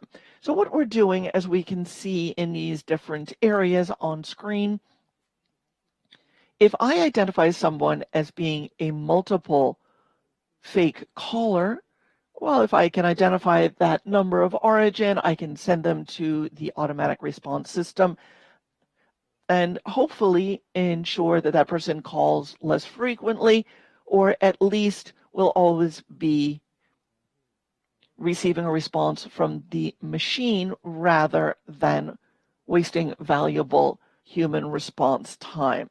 Another action, of course, that we can do is a number of different campaigns, SMS, messages, social media, traditional media is all also particularly important in the short term in terms of the immediate actions that we can do.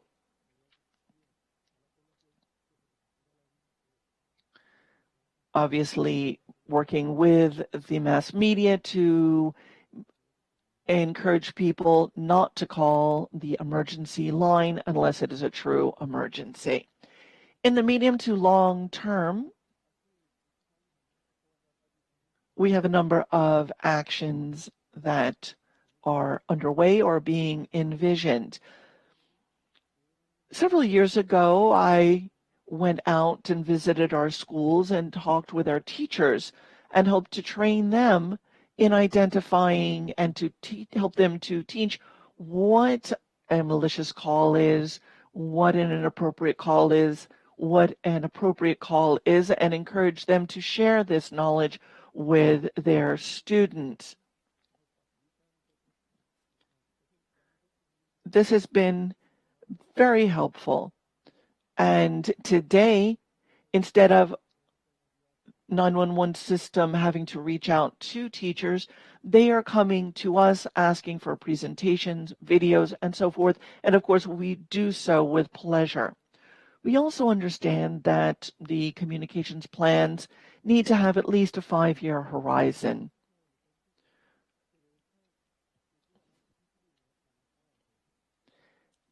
Our education for adults and adolescents is perhaps more difficult and certainly more expensive than it is in working with younger children. But to the extent that we can ensure that our younger students in our schools have a better grasp of these concepts, then obviously these costs will drop over time as adults recognize what is happening. So when we're looking at these cases, again, the legislation is important. We can see fines and others, but we should not forget that the purpose is to encourage people not to call, not necessarily to fine them. And obviously, before applying fines, we want to have applied all of the other prevention techniques possible. Caro cobrar la multa que lo que recogíamos. For many years, it cost us more to actually fine someone than to collect the fine. This, just in wrapping up, here's an example of something that we've done. This is an Instagram message reminding people to be responsible, because 19% of the calls coming into the system are silent. So I would ask the OAS technical specialist to help me put a video on, something that we as the police have posted on social media. Yes. Let's see if we can see this video.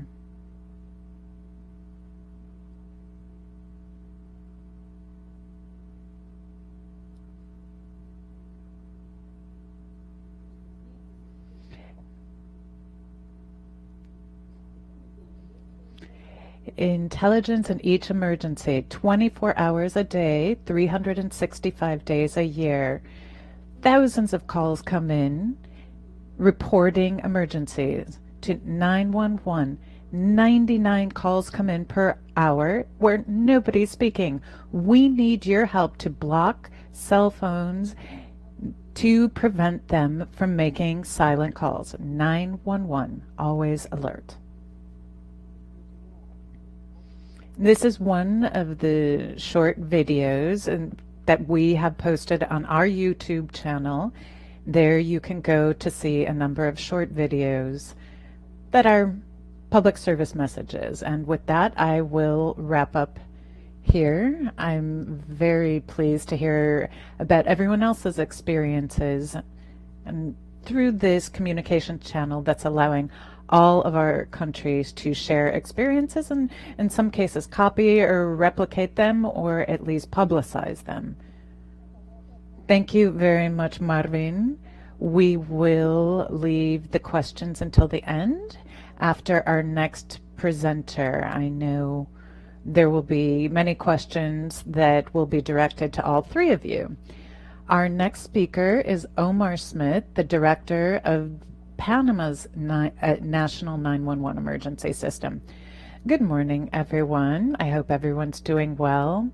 After the two super presentations by my colleagues from Ecuador and Costa Rica, I'll just make a few comments about what we've done, what's happened to us, and what we continue to do.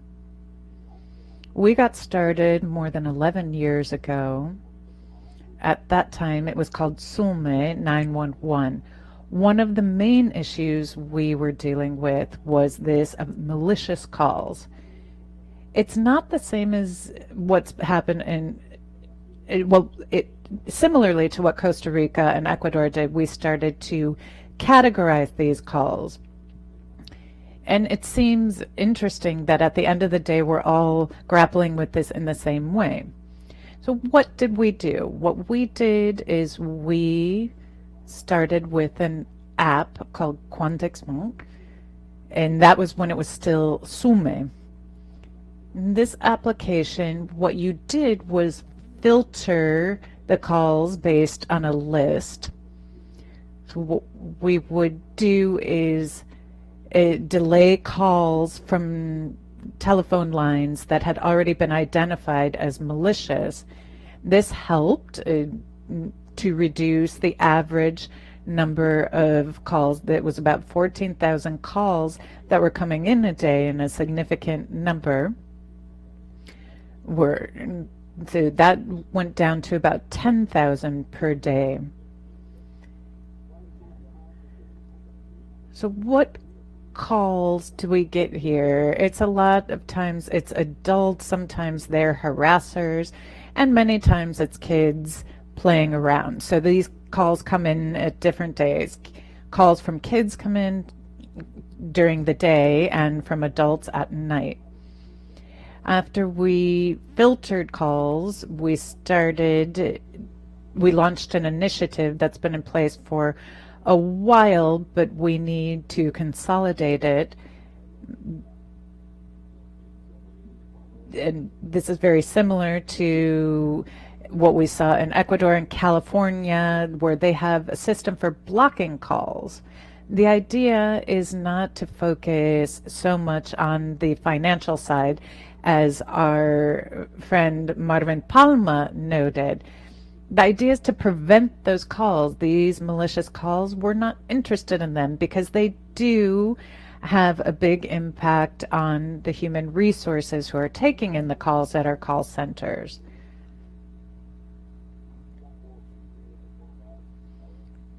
We also have to keep in mind some of the problems. There's so many calls coming in, and they come in without the SIM card or the chip inside of the phone. As we understand that this is a standard way of programming globally that will allow calls to make phones to make 911 calls. So the same thing that's happening in Costa Rica happens here, and I'm sure it's happening globally as well. There's another challenge, however. There are some more expensive phones out there, and I didn't hear my colleagues from Ecuador or Costa Rica mention this. So there are these phones, and you can have a certain number, and that phone, the calls will come in to the call center. And these will be malicious, harassing calls and emergencies. So we have to work with the telephone operators, and it's very difficult for them to distinguish the origin of the call, even though it's coming through their center. So when we start to block calls, which you can't do because you would be denying someone the ability to request help. Then you get calls from standard numbers, those that are defined, they come into the call center, and those are easy to control. The blocked numbers, we've worked with operators to do this, and this is part of a legal initiative, so those will be covered. We have been trying very hard to make improvements. We're working very hard to do this. Looking at where we are this year and looking forward over the next year to reduce these. We don't expect to be able to eliminate 100% of these calls. New York was one of the states that helped us, and they have the same problems we do, and it's always with cell phones. It's not really with landlines. So we're in that process.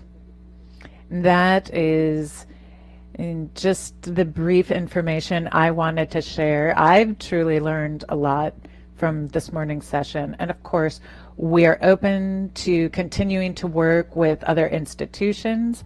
On the panel, we had Gil Fabregan from SUME and Carlos Fuentes from SUME, who are here at today's meeting.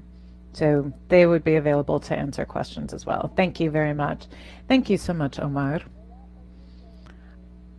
I am going to ask Gary and Marvin to rejoin us for the Q&A. I see that we have a question in the chat.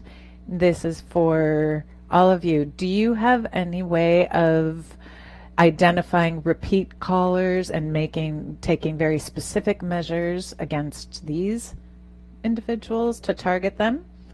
Omar? If you'd like, I can start. Yes. We have several ways of doing this, and I'm sure that my two colleagues will back up what I'm saying here.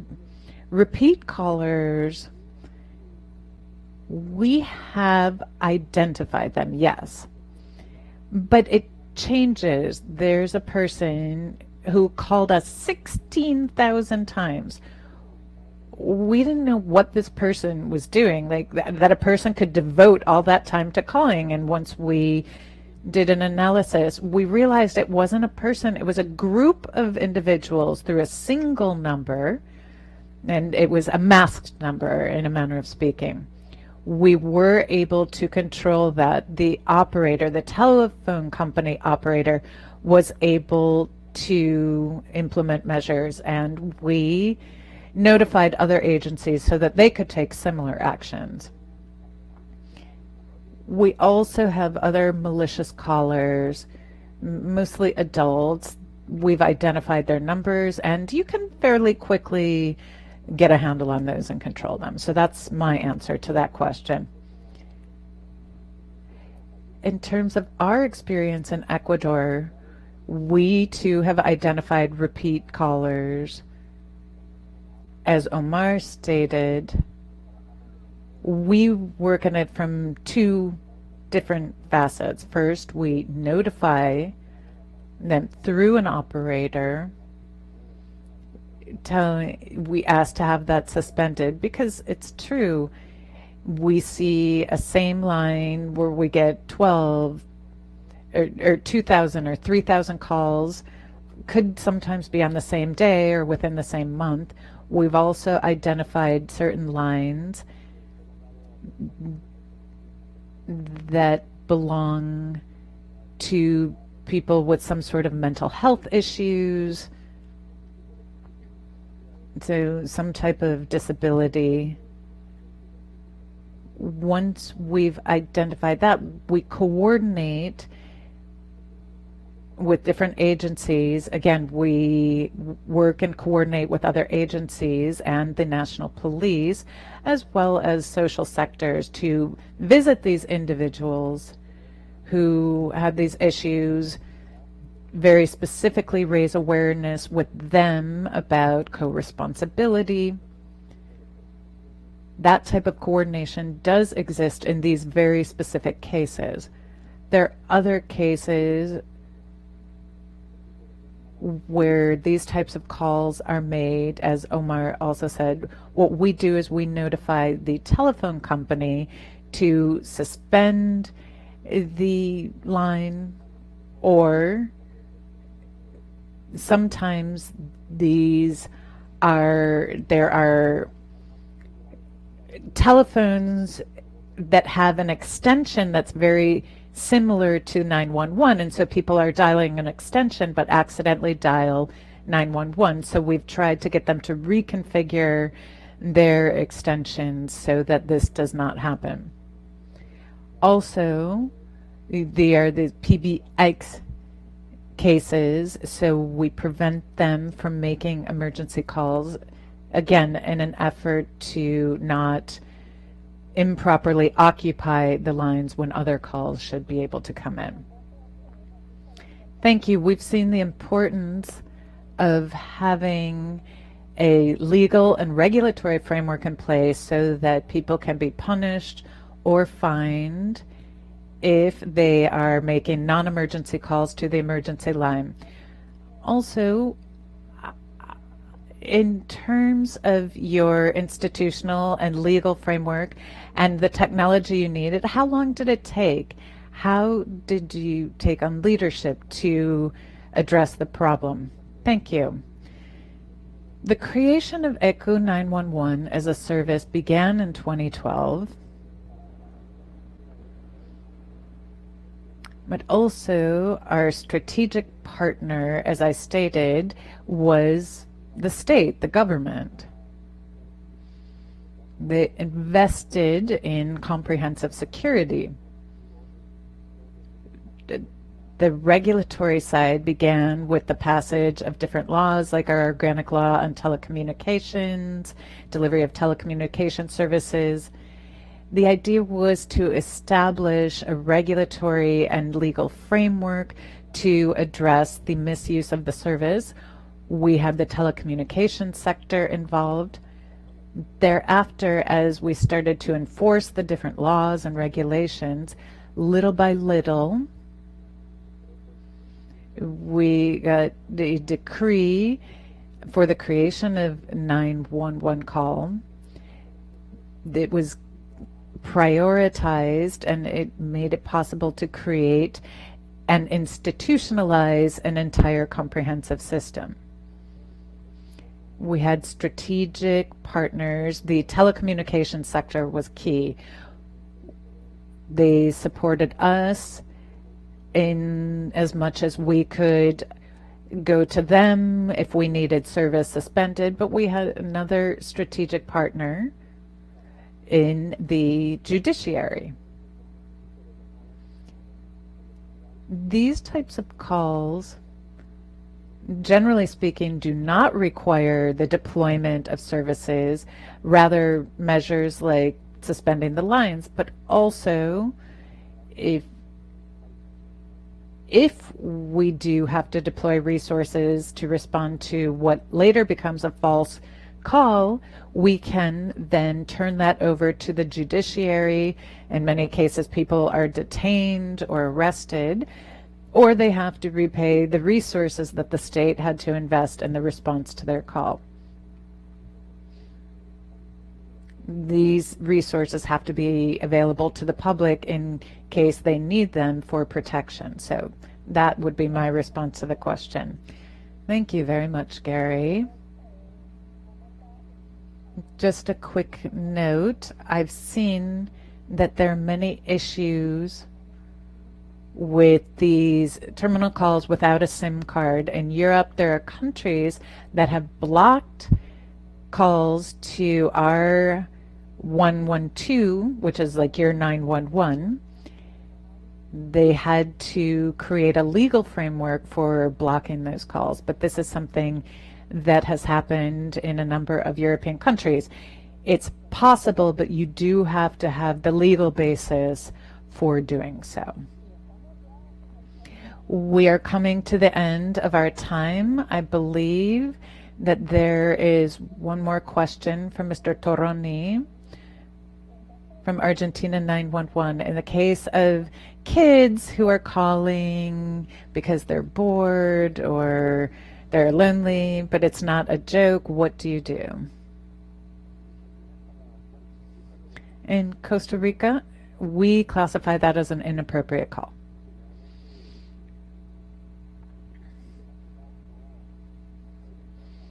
It won't necessarily lead to a fine or something of that nature, but we do have to register that it happened.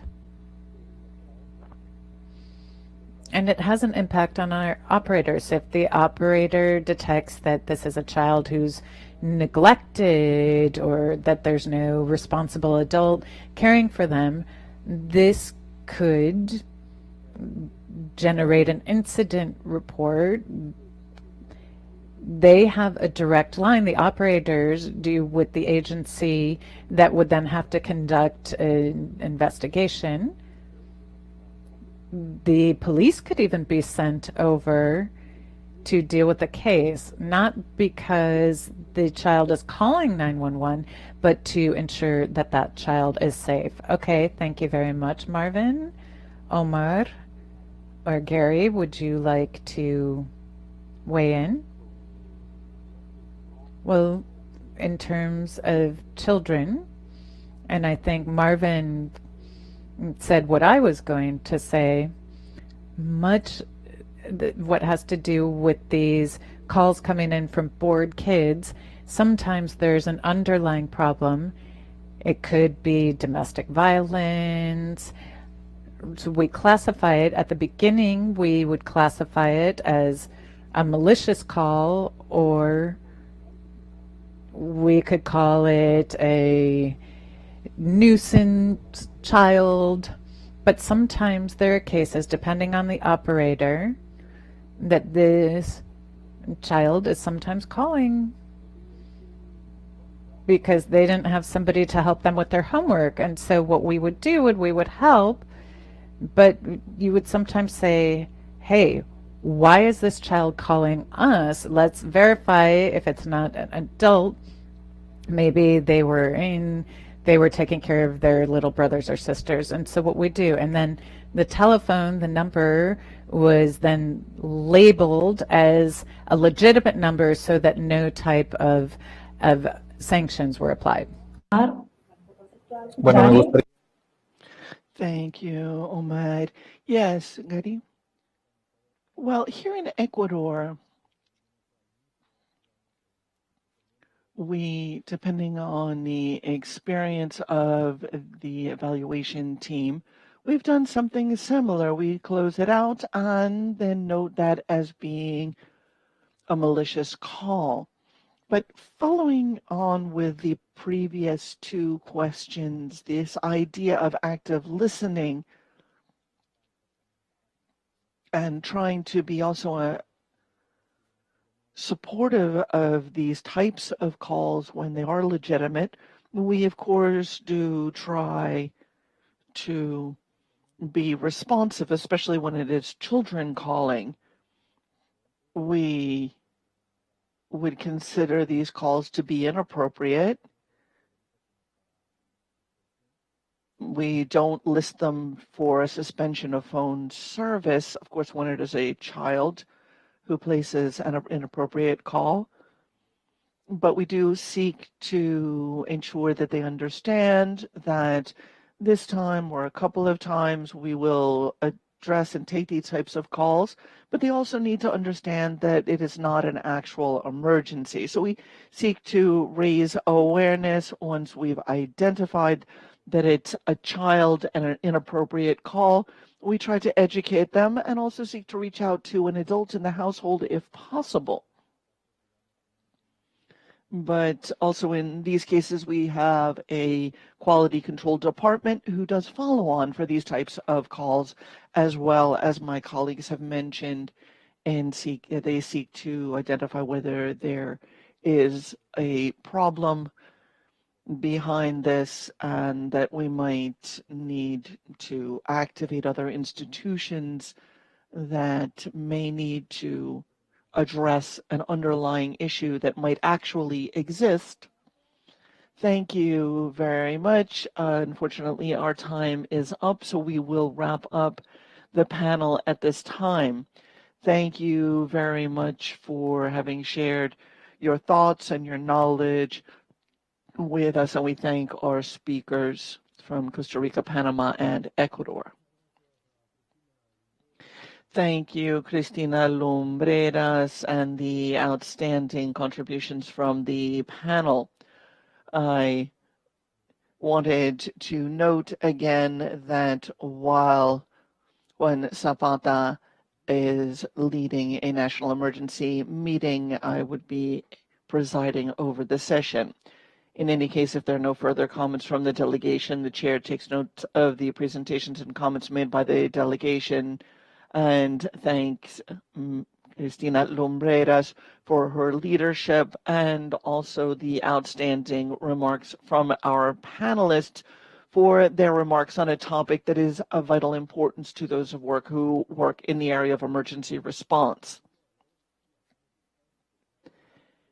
In addition to the presentations, the panelists were also asked to submit a summary of the measures adopted by their respective emergency and security systems in an effort to prevent and reduce the number of false and inappropriate calls following the footsteps of the ENA. The OAS Department of Public Security will compile these documents into a single one, organized by country and by type of measure, and make that available through the community of practice on the ESS community site. Please note that the link to that is being shared on the Kudo platform as we speak. Continuing with our work today, we will proceed with the fourth and final panel entitled Inclusive and Accessible Emergency and Safety Systems for All. This panel aims to exchange experiences, guidelines, and criteria for the care and response to emergencies affecting people with disabilities, those with mental health issues, and victims of gender and domestic violence.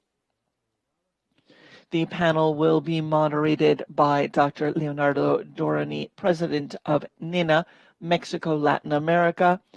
Dr. Dorani, as you know, accompanied us in the process of external validation of the guide.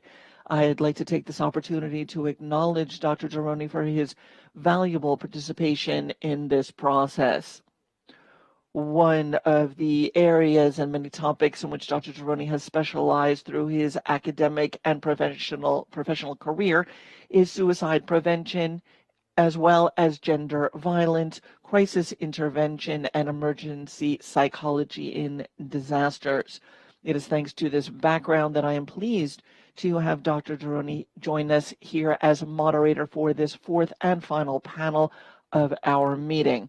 I now turn the floor over to Dr. Dorani to introduce the panelists. You have the floor, and good morning. Good morning, everyone. Thank you for that introduction. This panel seeks to identify the levels of inclusiveness that we have and accessibility for all individuals,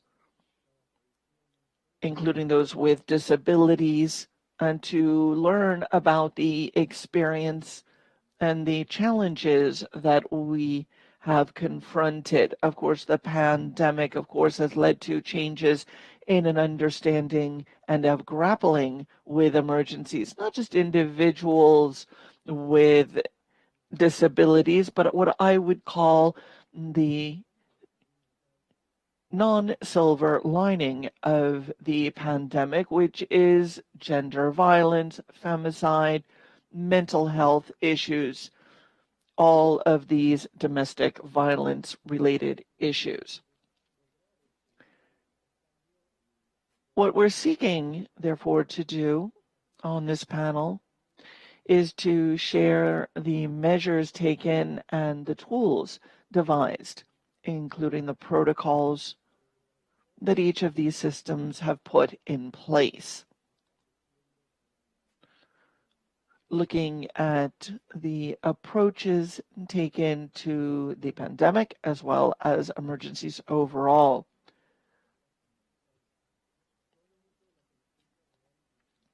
I tend to distinguish between real emergencies and perceived emergencies. So for us, we need to make a distinction between what is a real emergency and one that is perceived. That is to say, the caller perceives that's in an emergency, but it may be something that the operator can resolve over the phone, and we may not need to actually send out a response unit. And I think that this is where we've seen the biggest upturn in the number of calls and the cases that we've had to deal with, and why it's been so important to increment training for all of our call operators. The panel also, I believe, will serve as a summary, because we'll be addressing how the different institutions coordinate in an emergency system, what the internal and external protocols are, how we ensure interoperability with other institutions involved in the system. Now, there are major differences here. In some places, it is just state or government institutions that are involved, but in other places, it is cross-cutting. First responders may come from different walks of life.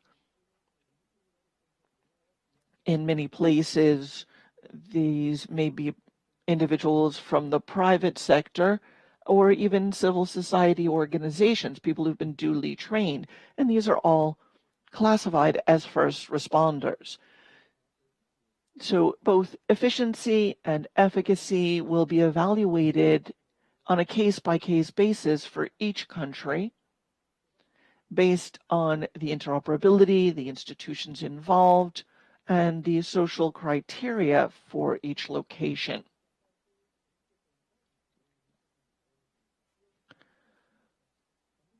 In that context, we need to see how those managerial back office aspects have affected the care provided and services provided to people with disabilities and related situations.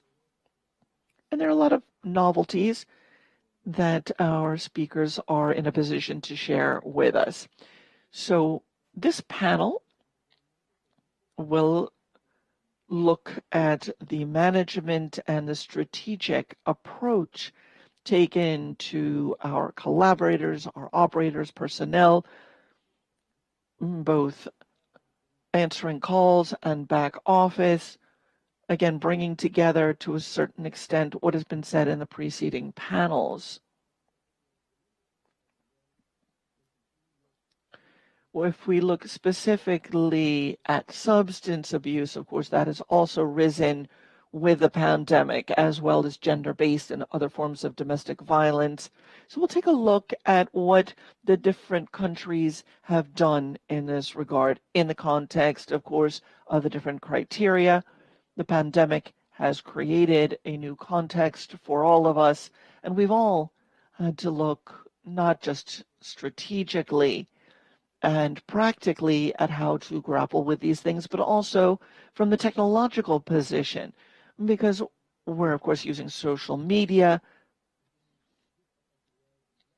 to reach out to a vast number of people, using technologies that are novel as well, especially to reach out to those with certain disabilities, those with hearing disabilities, speaking disabilities, and so forth, especially. Very well. To introduce our panel,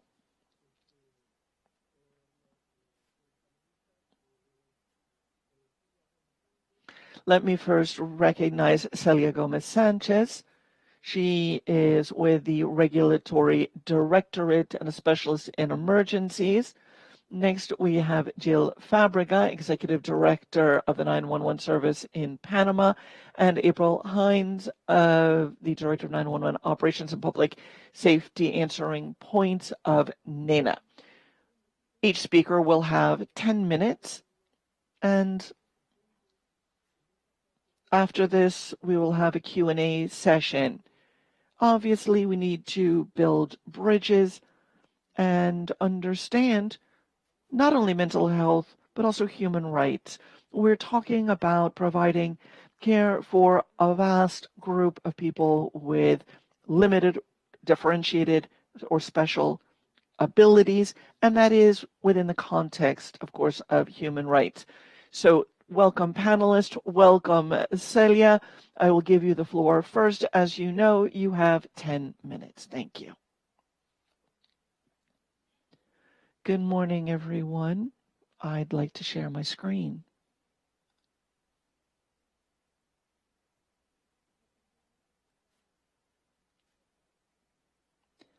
Can you see what I'm sharing? If you could speak up a bit, your volume is very low. the emergency and security system should not discriminate in emergencies. This involves ensuring providing care for a number of priority groups and adapting the system so that we can ensure equal opportunities in reporting an incident.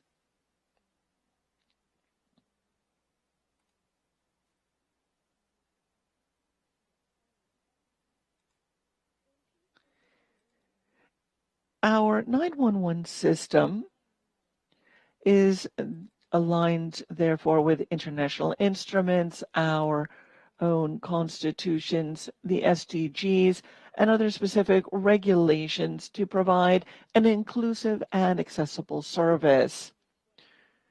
Ongoing qualitative and quantitative studies have enabled us to identify the needs of especially vulnerable groups.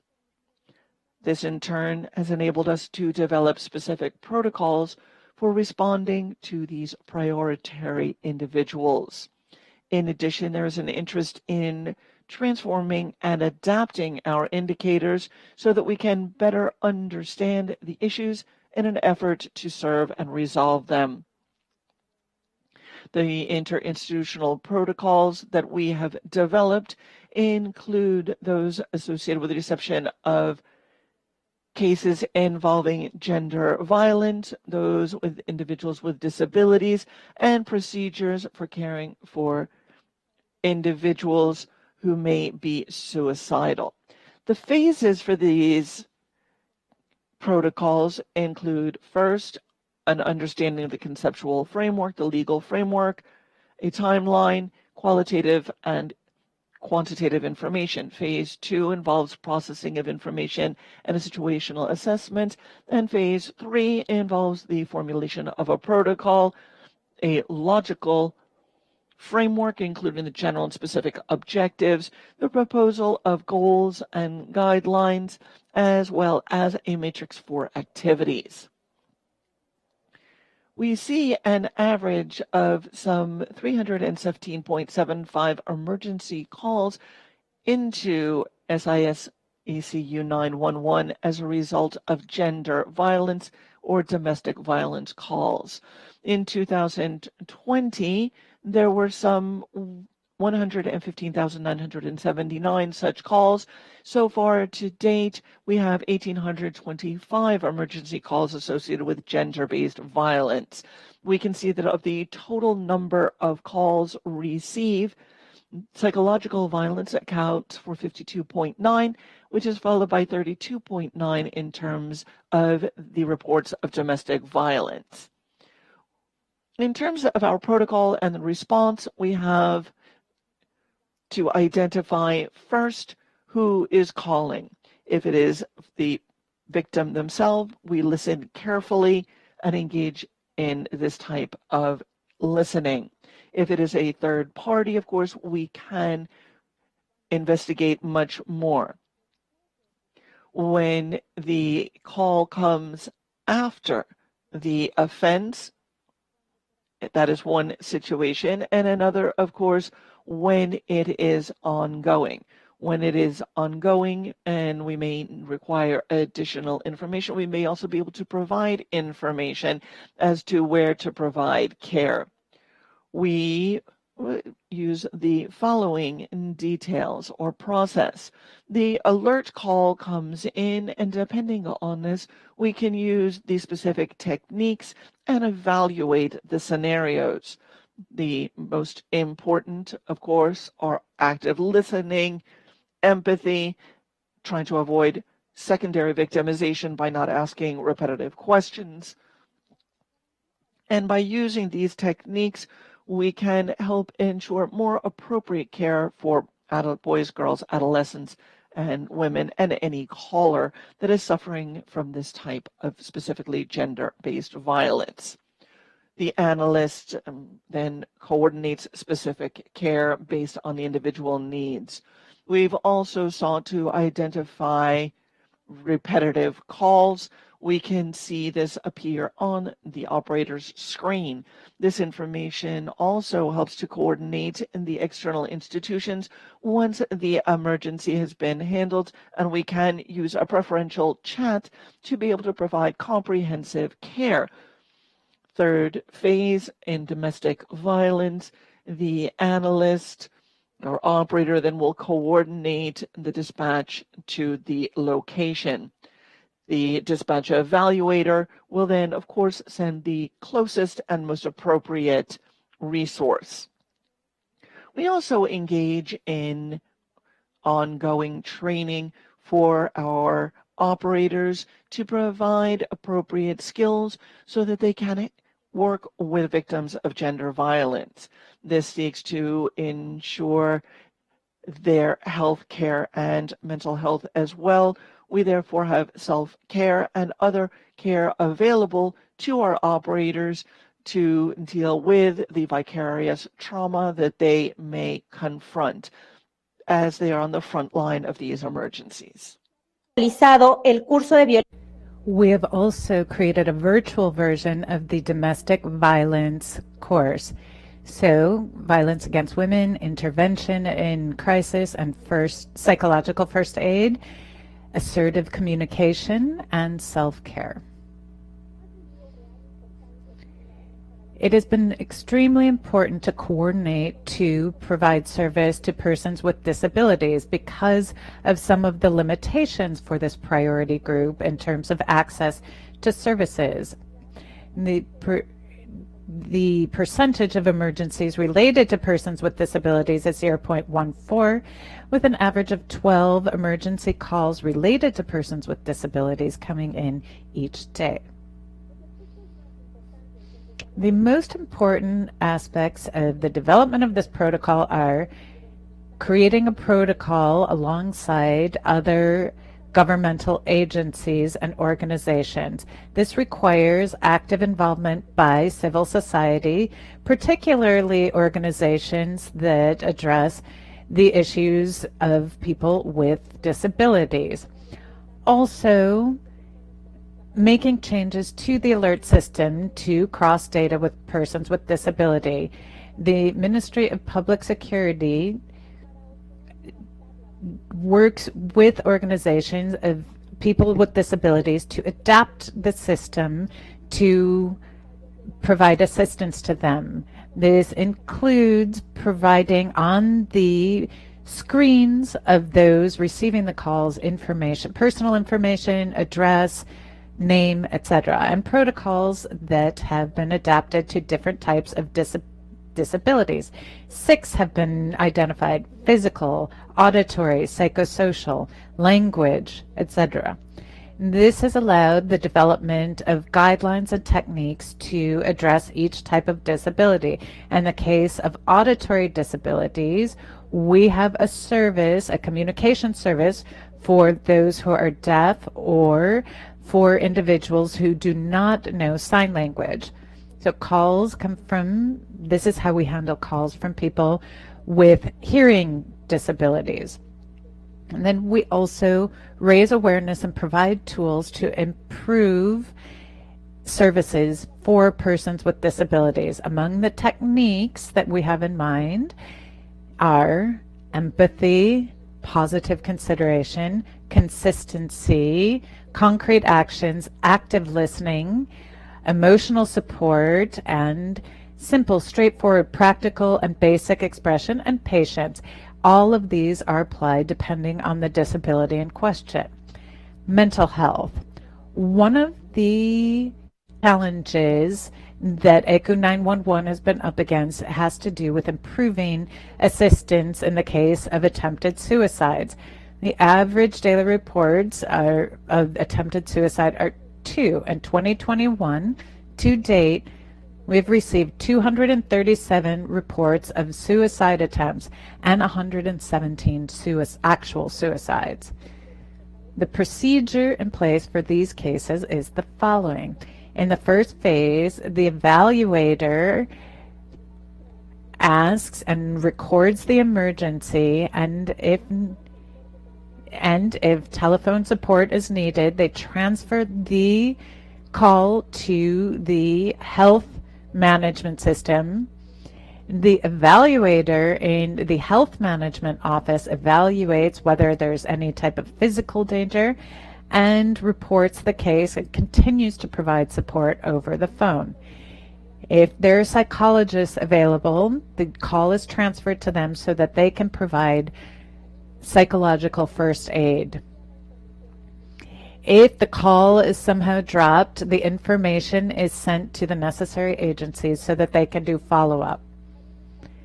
There have been many opportunities for training with Ecuador's Red Cross. This includes support in times of crisis, psychological support. Conclusions. The process of drawing up these protocols shows the importance of having a coordinated system with different response agencies, as well as the importance of working with agencies that are specialized in this area and with civil society to identify the needs and therefore cover those needs. Having specific protocols makes it possible to provide better assistance based on the particularities of each case. We've seen the importance of specific training in different emergency response agencies, as well as the importance of care and self-care for frontline workers. The ICA 911 service will continue to improve its procedures to guarantee that each and every Ecuadorian is able to avail him or herself and enjoy their rights. Thank you. And with that, I conclude my presentation.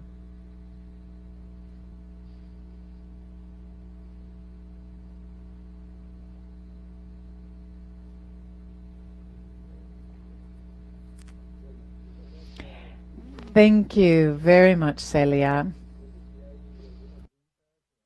I don't know if there are any questions, if anyone would like to ask for the floor. I do not see any questions in the chat. If not, we will move on to our next panelist. Our next panelist is Gil Fábrega, the Executive Director of SUME 911 of Panama. Gil, you have the floor. And good morning, everyone, and thank you for this opportunity. I wanted to thank the OAS for the opportunity you have given to us from SUME to explain the work we do and what we've been up against in recent years. By way of introduction, I wanted to say that we are a single emergency services system that was created in 2016 by a law, but then amended by a 2019 law, which creates and then divides functions with the National Emergency System 911, which is led by our director, Omar Smith. Right now in Panama, we are undergoing a transition from our call center, and our operational arm is the hospital and ambulance services. Now we have those services which will be divided during the transition that will fall under the National 911 Emergency Service. The system in 2009 and our center, we saw that there were issues in the platform. So we saw increases in 2018 in the platform. We were seeing that there was no support, and programs like intelligent programs like the malicious calls were not functioning properly. So we started to implement a new platform, and that has seen success, so we've been able to curb those calls. Here you can see just a summary of the mission of the institution. So we dispatch ambulance services, interagency coordination. In 2018, we saw an increase of these calls because of COVID and the pandemic. In 2019, There were 18,000 dispatches of ambulance, were 90,000 emergency cases addressed. And in 2020, there was coordination of dispatching ambulances, more than 100,000, and then in the first month of 2021. With some interesting data, began in March, and what we started to see was the creation of protocols specifically having to do with COVID. We've seen increases since in the worst months of July and August, and then we saw an uptick in the winter, thank goodness. In February and March, those numbers dropped considerably. So this single emergency system in Panama has addressed more than 200,000 cases. You can see some of the interagency coordination since 2009 to March of 2021, where we can see increases because of the pandemic of more than 12,000 coordinated actions with other institutions. And on the hospital side, you can see in Sume the work we do with firefighters, the Red Cross, SINAPRO, and others. I wanted to also show you the current system with the different situations. We have a very ambitious program in the national system. There are new positions, approximately 8, for better distributing resources nationwide. The emergency management system since 2015 has been working with different institutions and we have been doing some work including these emergencies. Nuestro personal, estamos en proceso de eso, lo vinimos. We also provided training to our personnel in sign language and other aspects, including COVID-19, but we are looking at this particularly in terms of our dispatch. We've also had a number of cases and have provided additional training in the area of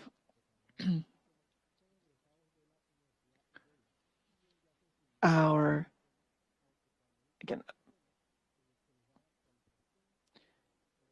most of our personnel or staff are graduates of a school that has training in sign language and other mechanisms that are needed specifically for dealing with individuals with disabilities. As such, they are particularly well trained to deal with a vast array of individuals and can handle cases involving people with different mental disorders.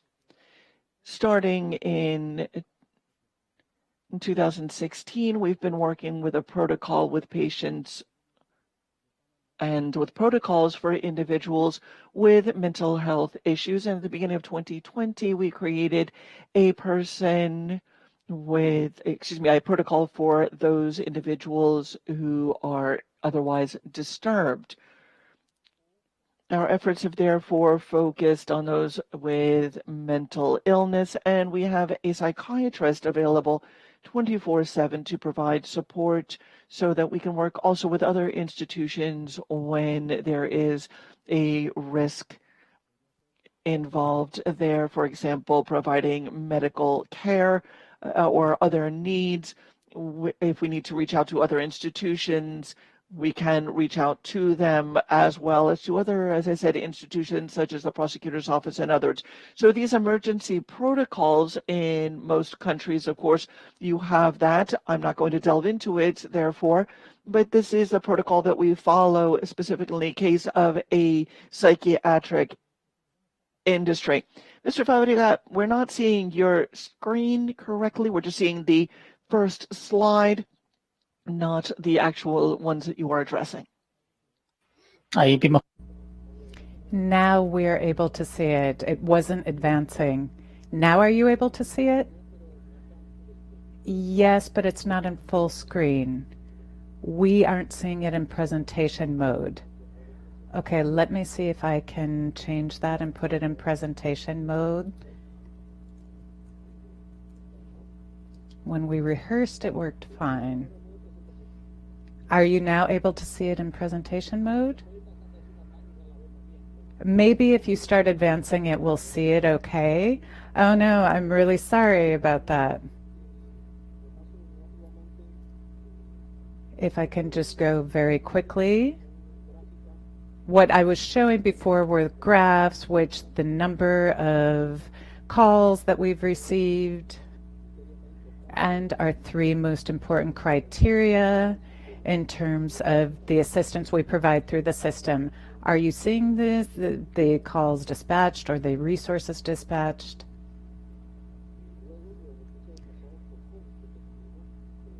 And COVID, what we've been up against since the pandemic began, you can see since 2019 some of the interagency coordination we've done, a map of Panama with the 19 different assistance centers and some of the projects we have in place.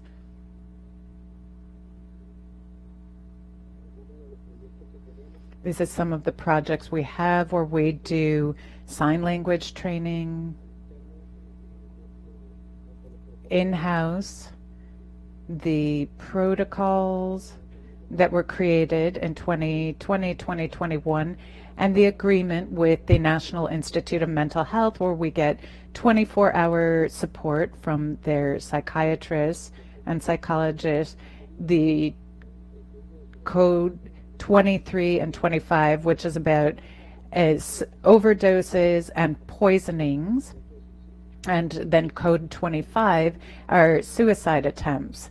These increased compared to 2018 and 2019. In 2019 it was 732, and in 2020 we saw a significant increase. This isn't surprising because when the pandemic began, the codes with psychiatric problems increased significantly, where we were sending ambulances or coordinating with other agencies, the police or the Institute for Mental Health. So we were working together with different institutions to be able to provide immediate assistance to these individuals.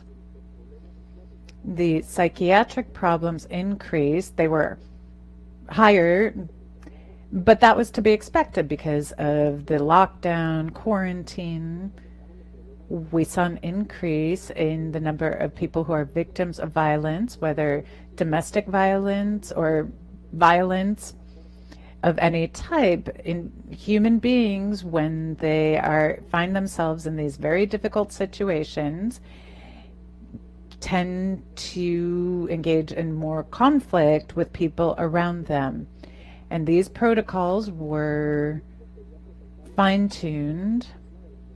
And finally, we have some projections that we're coordinating in this part of the transition with the National Emergency System led by 911 and Omar Smith. We have projections that Omar Smith noted about some of the punishments and finds to punish those who are inappropriately using the emergency system. We also provide training to our staff in terms of diversity. This includes obtaining licenses for specialized medications to provide assistance to people with psychiatric problems. The medications that we use, once we have authorization, of course, from a family member, there are a series of protocols that the doctors that we have on staff use so they can administer the medications to the individual to calm them down. We also use TTE software. This is for individuals with any type of hearing issues. So with this, I will wrap up. Thank you very much. And I apologize that my presentation was not advancing. In my computer, it was, but this is just a summary of what our national system is, the way we work with the hospital and ambulance systems. And on behalf of the two systems, I would like to thank you. I had to change the microphone, but are you able to hear me well? Okay, thank you very much. Nena. Very well. We will now continue with our next speaker, April Hines of NENA.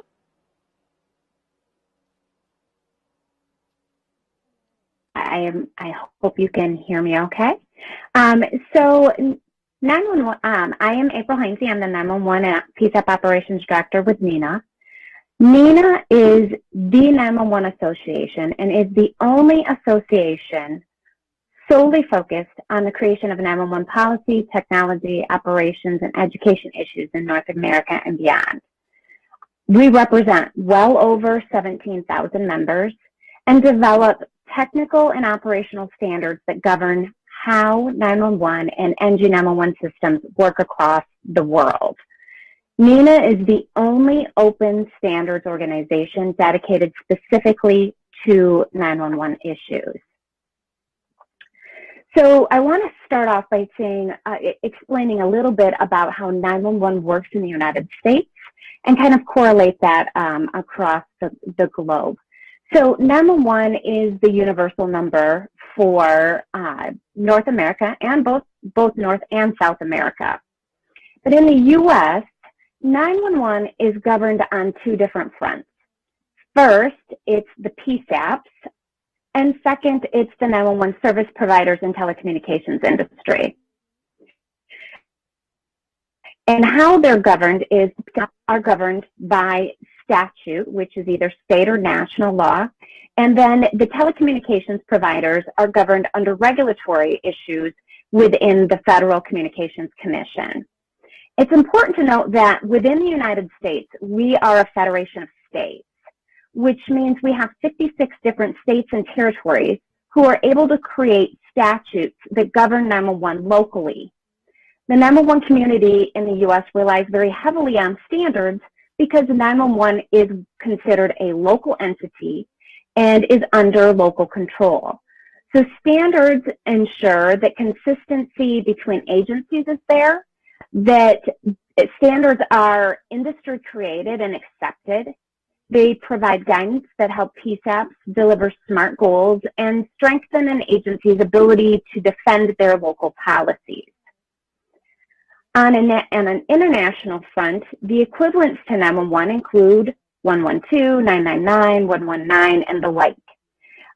It's important to note that in many cases, dependent on where you're traveling, that if you dial 112 in the United States, that the telecommunications providers automatically transfer that dialing to 911. So that no matter where you go, if you dial your own personal emergency number, it typically is transferred to the appropriate emergency number of your specific area where you're at that moment. A little bit about NENA. I think it's important to note that NENA is a membership organization. So anybody who has access to 911 or is in the 911 profession has the ability to become a member of NENA. So you can add our membership, as I mentioned, 17,000 plus members, elects the NENA board. We have approximately 48 different chapters in the United States and beyond. We have Mexico. NENA is also a chapter. That NENA board then is responsible for the NENA CEO and the NENA office and staff. I am one of the staff members. I report to the NENA CEO, and he in turn reports to the board. But I think the most important piece here regarding standards is that a leg of that board is NENA's Development Steering Council. And that Development Steering Council has various different committees and working groups that then create the standards that the 911 industry follows. And what I really wanted to focus on is one of those committees. So the committee that I want to focus on right now is, I'm sorry, my mouse is a little sensitive, so I apologize for that, is NENA's Accessibility Committee. NENA's Accessibility Committee has created multiple different standards that help us in the United States and beyond in dealing with various different communities.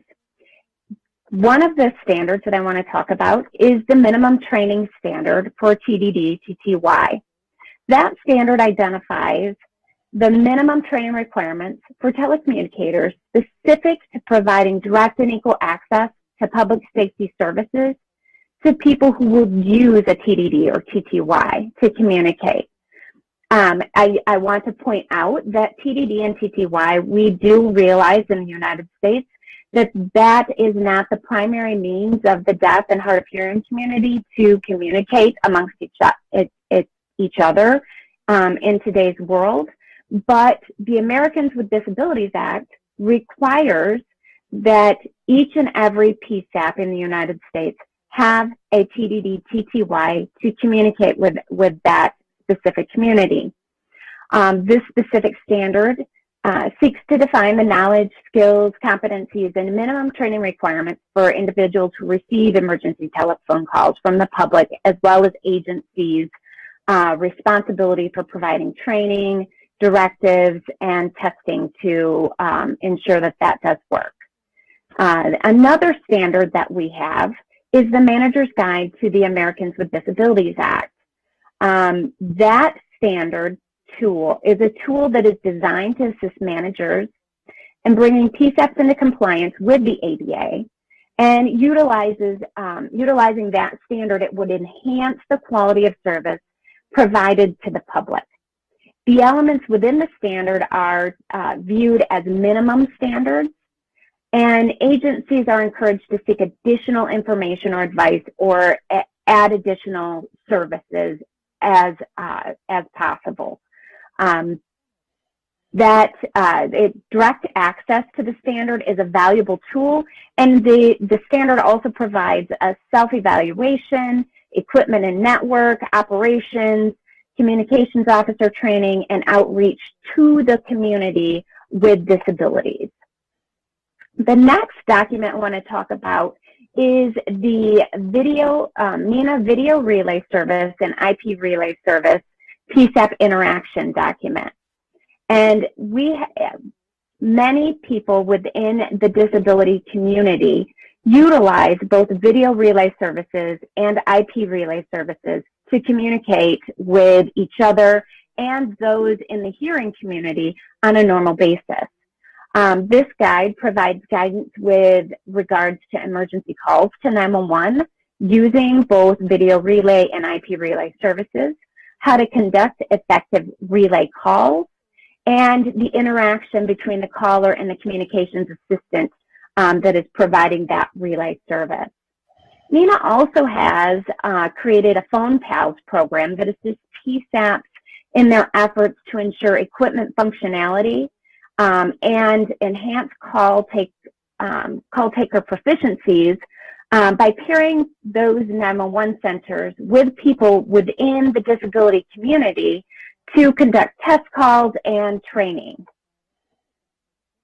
In addition, NINA's accessibility community has 2 new working groups that are working currently to create additional guidance. One of those is the emergency notifications for people with disabilities working group, and it's developing a document with regard to access to emergency warnings and information through visual and tactile means like text, video, graphics, and other means of communication for persons within the disabilities community. Another working group that NINA is currently working on is the Communications Modality Working Group. And it's developing an information document that will have charting that lists potential communications modalities used by different populations with people with disabilities to call and to communicate more effectively with 911. That working group will also be working on outreach into those disabilities communities so that they feel comfortable reaching out to 911. We know that there are a lot of people who have disabilities who are extremely uncomfortable with dialing 911 to reach out for help. And we want to make sure that they are comfortable in doing so. And that working group is working to make that more effective. We also have several training resources that are listed on our accessibility committee webpage. I encourage you to check those out. The link to the training documents are there here on this slide. If you go to nina.org/accessibility, you will be able to find those resources.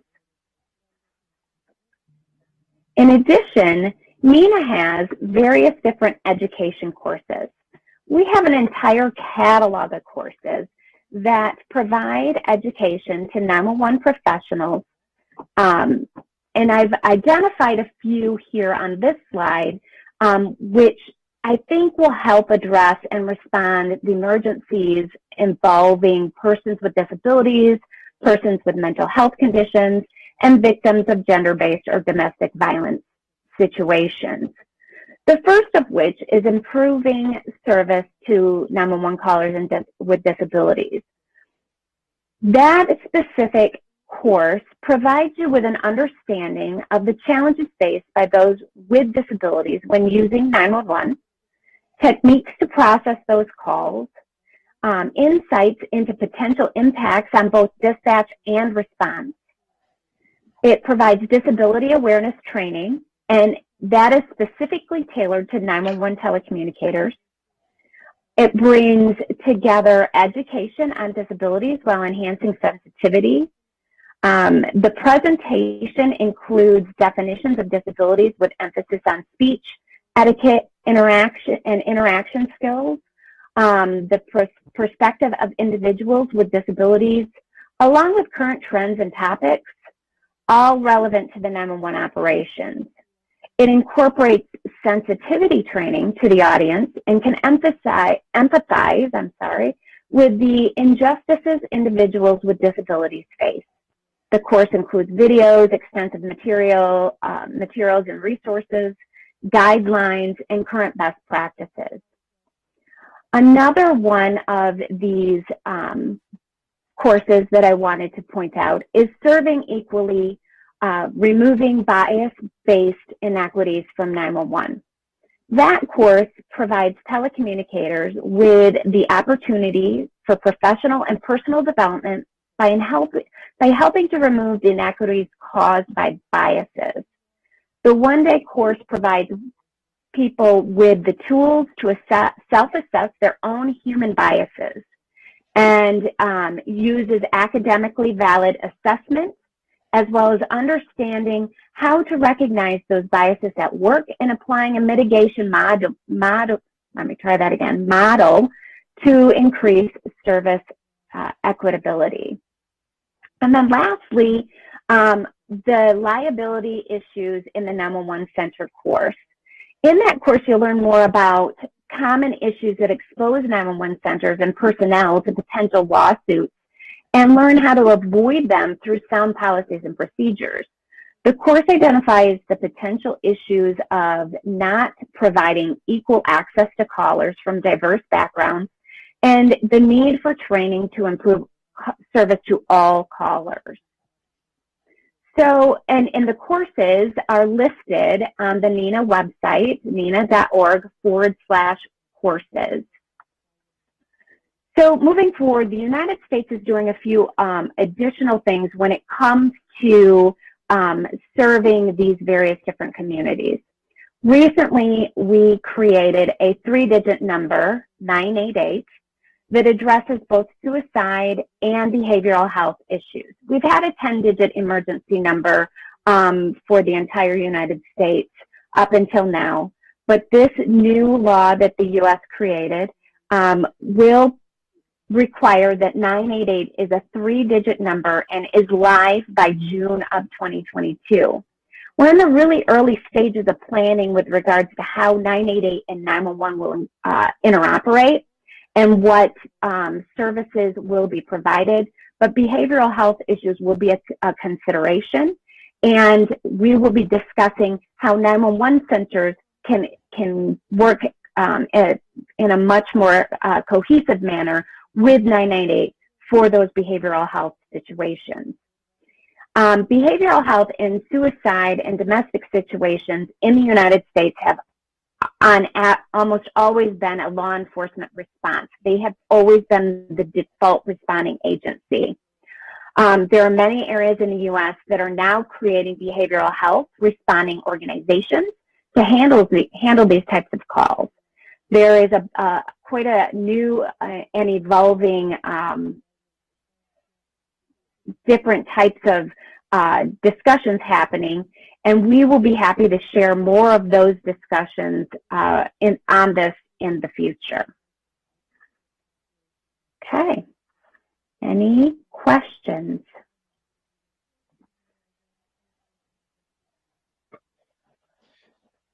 Muchas gracias, Abril, por la presentación. Thank you very much, April. We do have a number of questions in the messaging function.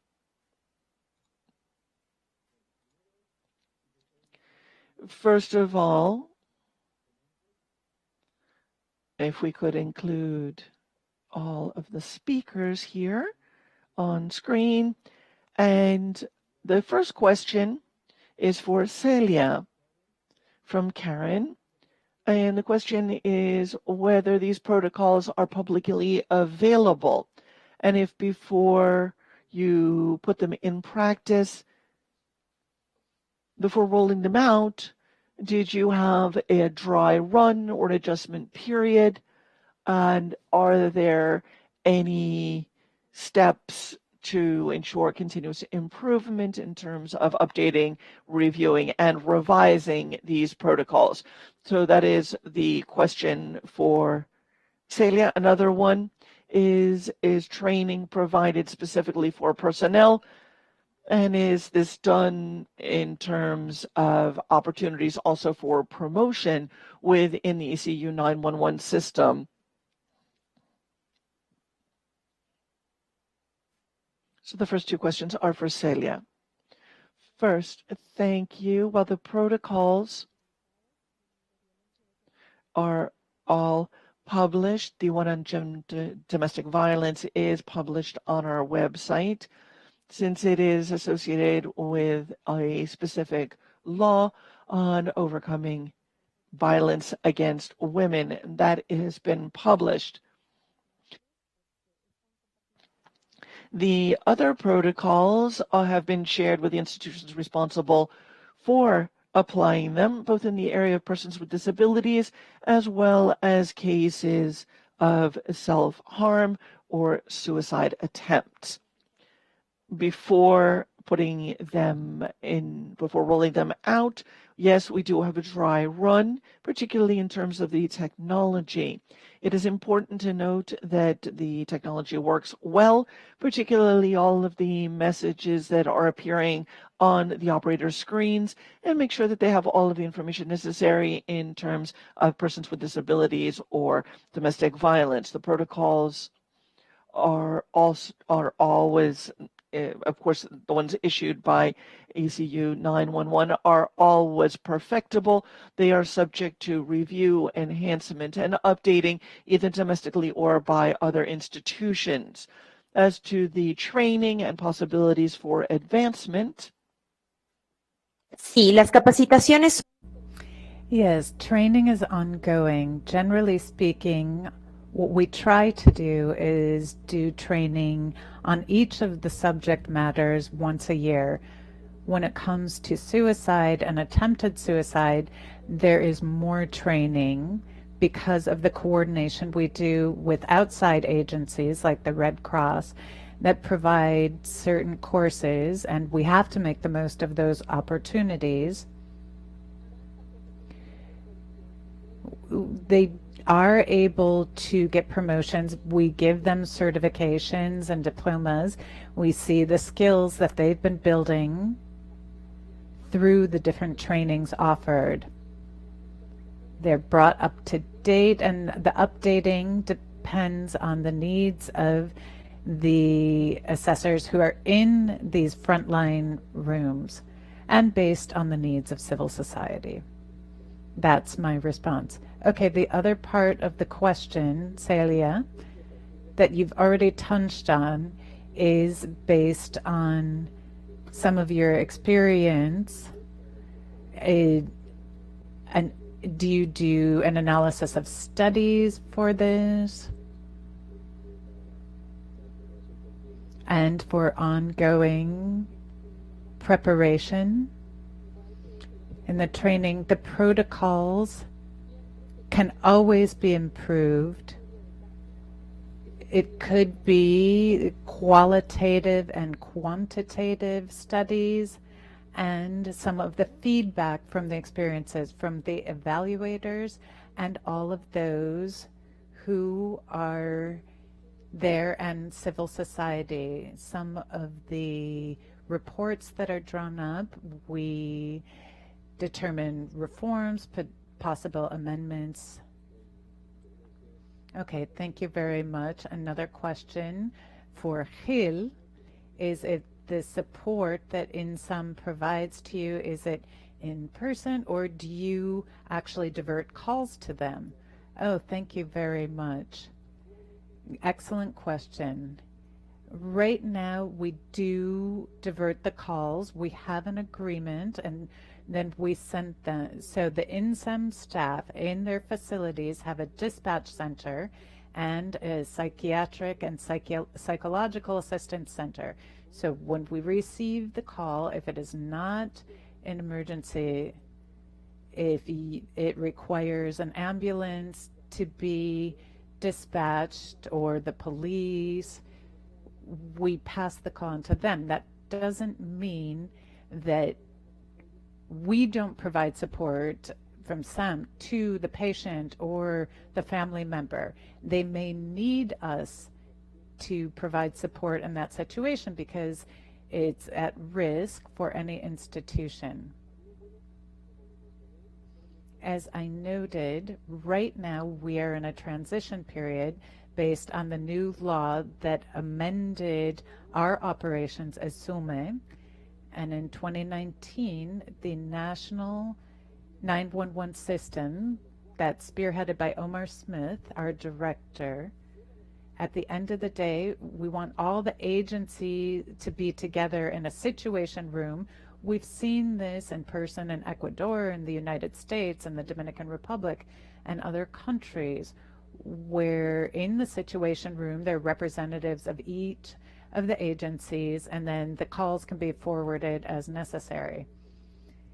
Are you going to be aligning with civil society organizations to provide training?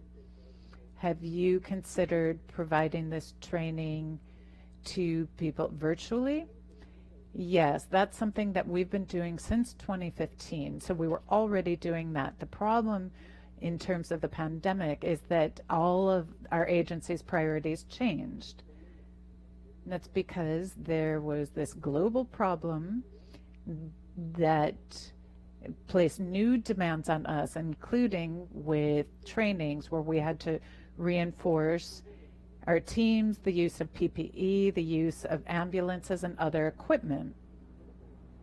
So first, with INSAC and IPE, we do constant trainings. There are NGOs and foundations that are continuously providing free training to the institution for our staff and for external actors in how to handle these calls, to ensure the psychological side and to ensure that our institution can grapple with these calls. We work with universities and the Ministry of Health, which also provides training, as does the Red Cross. We've been doing this virtually, but there are certain types of training where we've had to slow them down a little bit because of the change in priorities. And then Gil, who establishes standards for assistance? Is this something that's defined within SUME and ISAM? Yes. We've been involved in different meetings, given the considerable increase in the past 2 or 3 years, working more with the Ministry of Health because of the laws that govern health throughout Panama. We've been coordinating amongst all the institutions having to do with a joint task force. This also includes the police because there are legal issues, as we are a system that provides hospital and ambulance services. What we've seen is in many cases is if we arrive at a residence and the person has not had a previous diagnosis of a mental health issue, psychiatric or psychological, we cannot subject this person, if they are an adult, without consent. Because what would we be doing? We could run into problems with the law, and the police also face these impediments. But there are conversations underway to determine whether, as a country, we can implement regulations to address any type of mental health emergency. Okay, and now we have a question for April. Do you have any idea about strategies, methodologies, and tools being used with Richard Modality Working Group having to do with the needs of people with inabilities, to bring them into your work, and recommendations and suggestions?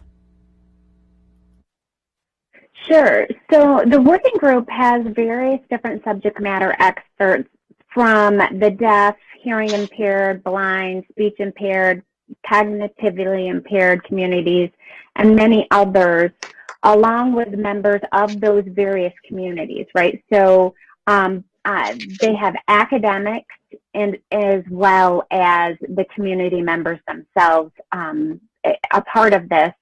The instruments that they're using in particular are text, video, and graphics, but there are other types of communications that they're looking at, wanting to make sure that they are covering every necessary means.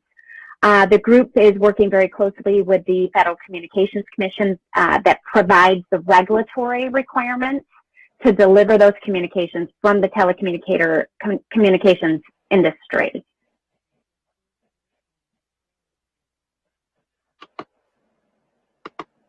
Okay.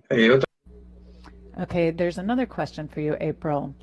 Do you think that in situations of mental health issues that we're moving towards the situations like Denver's 911 program? Oh, I'm not real sure. I'm not familiar with Denver's 911 program, but I know that where behavioral health is concerned in the U.S., there are many different places that have already implemented behavioral health teams and they are working very closely with the 911 centers, the 911 community. I can give you some examples. The city of Baltimore, the city of Houston, Eugene, Oregon has created a behavioral health team. It's called Cahoots. And that team goes, they're actually in Oregon, what they do is the call comes into 911. The 911 center uses protocols to determine who gets sent, whether it's law enforcement or behavioral health.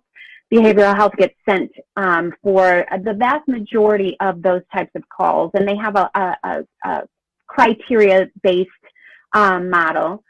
In Houston, they have behavioral health call takers that sit right along next to the 911 professionals, and in the event of a behavioral health call, that behavioral health expert will take that call to handle it. So there's a number of different ways that that's being done in the U.S. today, and I think that we're going to see that grow. And as it does, I have no doubt that we're going to see the need for creating standards to make that much more cohesive. Bien, ok, muchas gracias, Abril.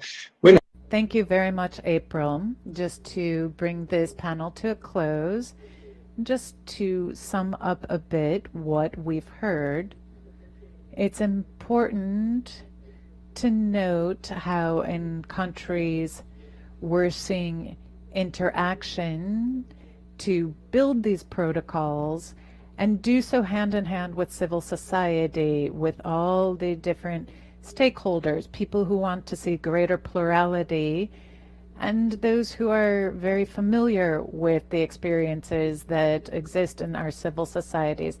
How do we bring them in so that we can think together, brainstorm together, because there is co-responsibility, the importance of inclusion, the TT technologies primarily.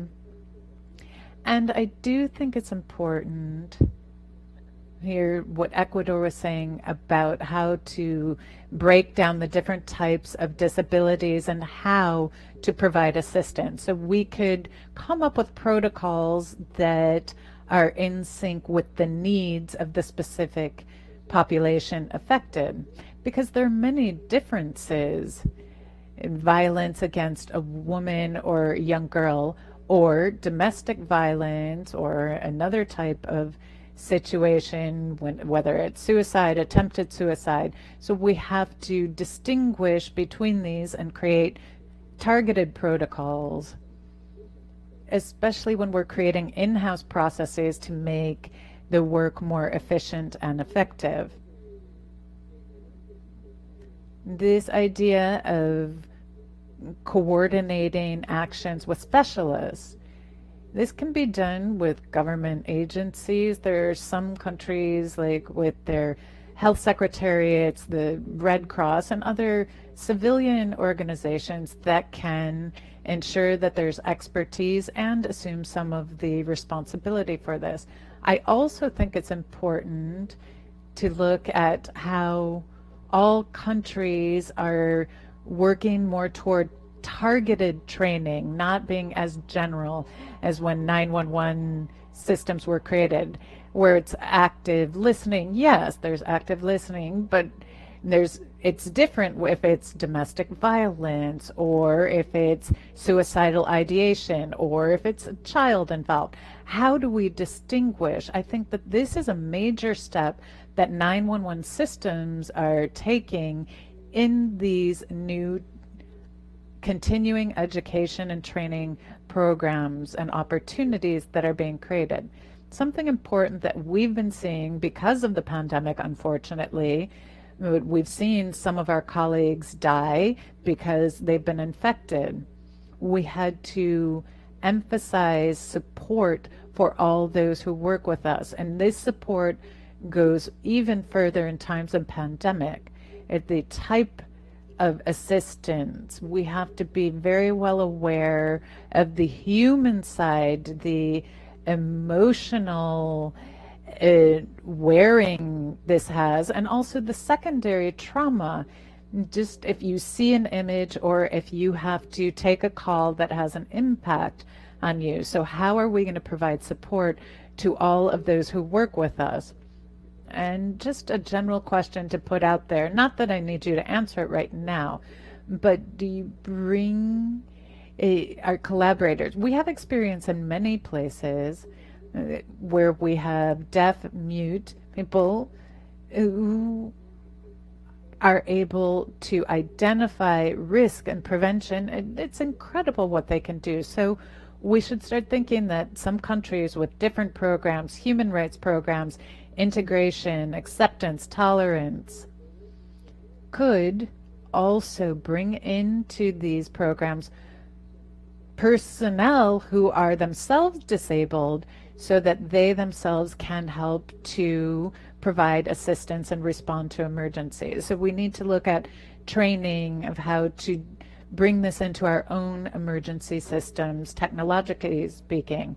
We also think about the importance of legalizing certain actions. Sometimes we find ourselves in situations, but our hands are tied because on the legal side, we are often lagging far behind the actual emergencies. And this has implications, especially when it comes to first aid. You have to look at some of the equipment people need. If they need to go rescue someone, do they have the necessary equipment? How are we covering all of those needs to ensure that everybody working out in the field is receiving their emotional support and has their own safety being protected? We need new standards, regulations.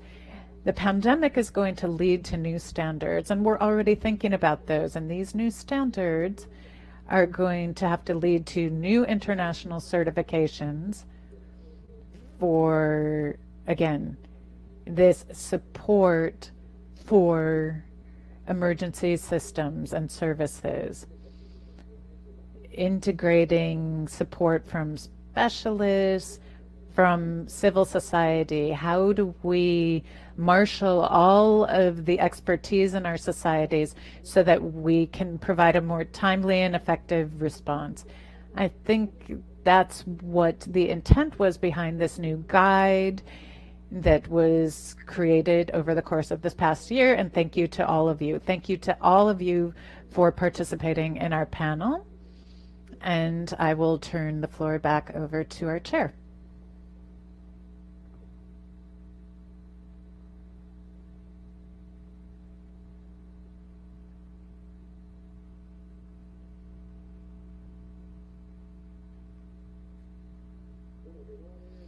If there are no further comments, the chair takes note of the presentations and all of the comments by the delegations. We would like to very especially thank Dr. Doroni for his moderating and the interventions of the panelists. Undoubtedly, these were very important. We had also asked the speakers to send specific protocols and 5 to 10 guidelines, criteria, directives used in their respective systems to assist in and respond to emergency situations in which these 3 types of vulnerable populations were affected. This information will be compiled and organized by the OAS Department of Public Security based on the type of emergency and user, and what is more, it will be made available to the members of the ESS community through the respective communities of practice created therein. In the Kudo chat, we are sharing the link to each and every one of you. For those wishing to continue the discussion and sharing experiences, tools, and measures such as protocols, guidelines, agreements, training, technological developments, etc., to manage these types of emergency situations and communities in vulnerable situations, we invite you to do so through our ESS community. In keeping with our schedule, the chair submits to the consideration of each of the delegations the draft recommendations contained in document GTS says/doc 321, which was distributed on April 26th upon instructions from the chair. These draft recommendations reflect a number of different things: the outcomes of the discussions and debates of these two working sessions, yesterday's and today's, some of the priorities. Oh, if you'll allow me. Yes, I apologize for interrupting. Chair, I would like to ask the director to give me 5 minutes to present this ESS community. There are people who were not connected yesterday, so if you'll allow me, I would like to just give you a brief introduction to this community. Yes, please go ahead. Okay, wonderful. Thank you. While the chair deals with the issue, I wanted to show you the ESS community that the chair of the subsidiary technical group, as well as the moderators of panel 3 and 4, have referred a number of times to the ESS community. Here you can find all of the materials that have been presented both yesterday and today. Particularly if you scroll down to the bottom of the screen, you can see conversation spaces. The first is the first meeting of STG ESS, and you can see all of the different resources that have been used both yesterday and today. Above all, the presentations, the agenda, the concept note, and for those who are interested in the guide that was presented yesterday, if you want access to it, where you see announcements, the link to the guide is available in both English and Spanish. Decirles que la comunidad cuenta con una biblioteca. Let me also note that the community has a library with very targeted information on the response to emergencies and care, particularly now in the context of COVID. So you can see all of that material. It has already been organized and published, focusing specifically on that topic, again, from several different institutions that are very well known and prestigious that are working in the area of emergency response. We have a repository which is collaborative as well. What we've sought to do there is to ensure that the resources that are posted are those that have been created by the emergency response community in the region. And this therefore provides a single platform for those resources and materials to be published. And particularly today, for example, we were addressing the topic of inappropriate or false calls. We also have a specific working group on this. We don't have much posted yet, but we hope that as a result of today's conversation and others, we'll have more participation of the community in this group on false calls. We have a second practice community on domestic violence, gender violence, and we are also trying to keep this all together as well to include all of the topics, all of the people who are, and institutions that are working in this sort of emergency response, trying to bring together, again, all of the necessary resources, the tools to be able to support the emergency systems in providing a response to these unique sets of circumstances that we, of course, are called upon to grapple with. We trust that following this meeting, of course, there will also be an interest in creating a practice community on accessibility and integration.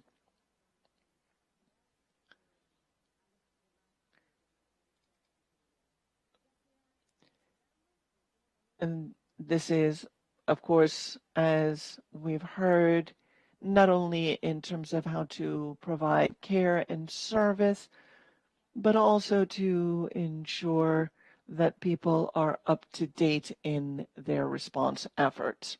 We have a schedule of activities, launches, training courses, and so forth.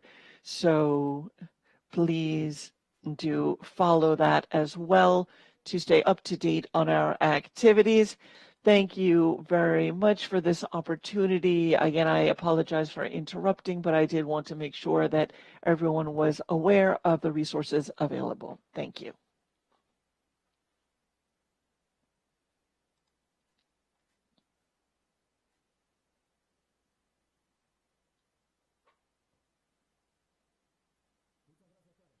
Thank you very much, Karen.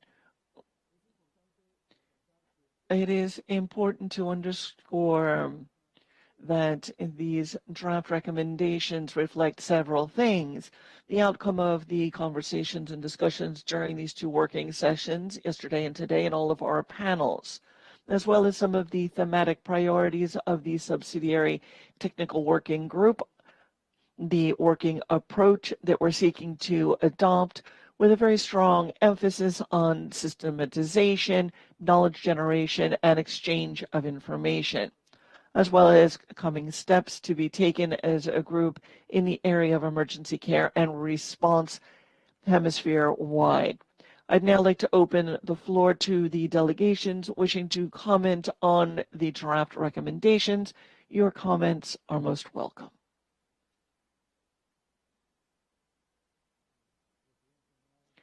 Chair, we do not see any requests for the floor. Thank you, Guillermo. Seeing no comments, therefore, the chair thanks the delegations that submitted their comments in advance and recommends the following course of action.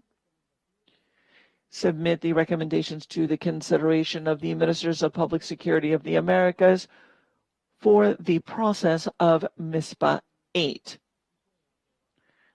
We will proceed as suggested, and the motion is deemed carried. In view of the recommendations that have been made and the suggestions and recommendations, the chair suggests that we express our appreciation for each of the member delegations for attending, and on that note, we will turn to the closing remarks.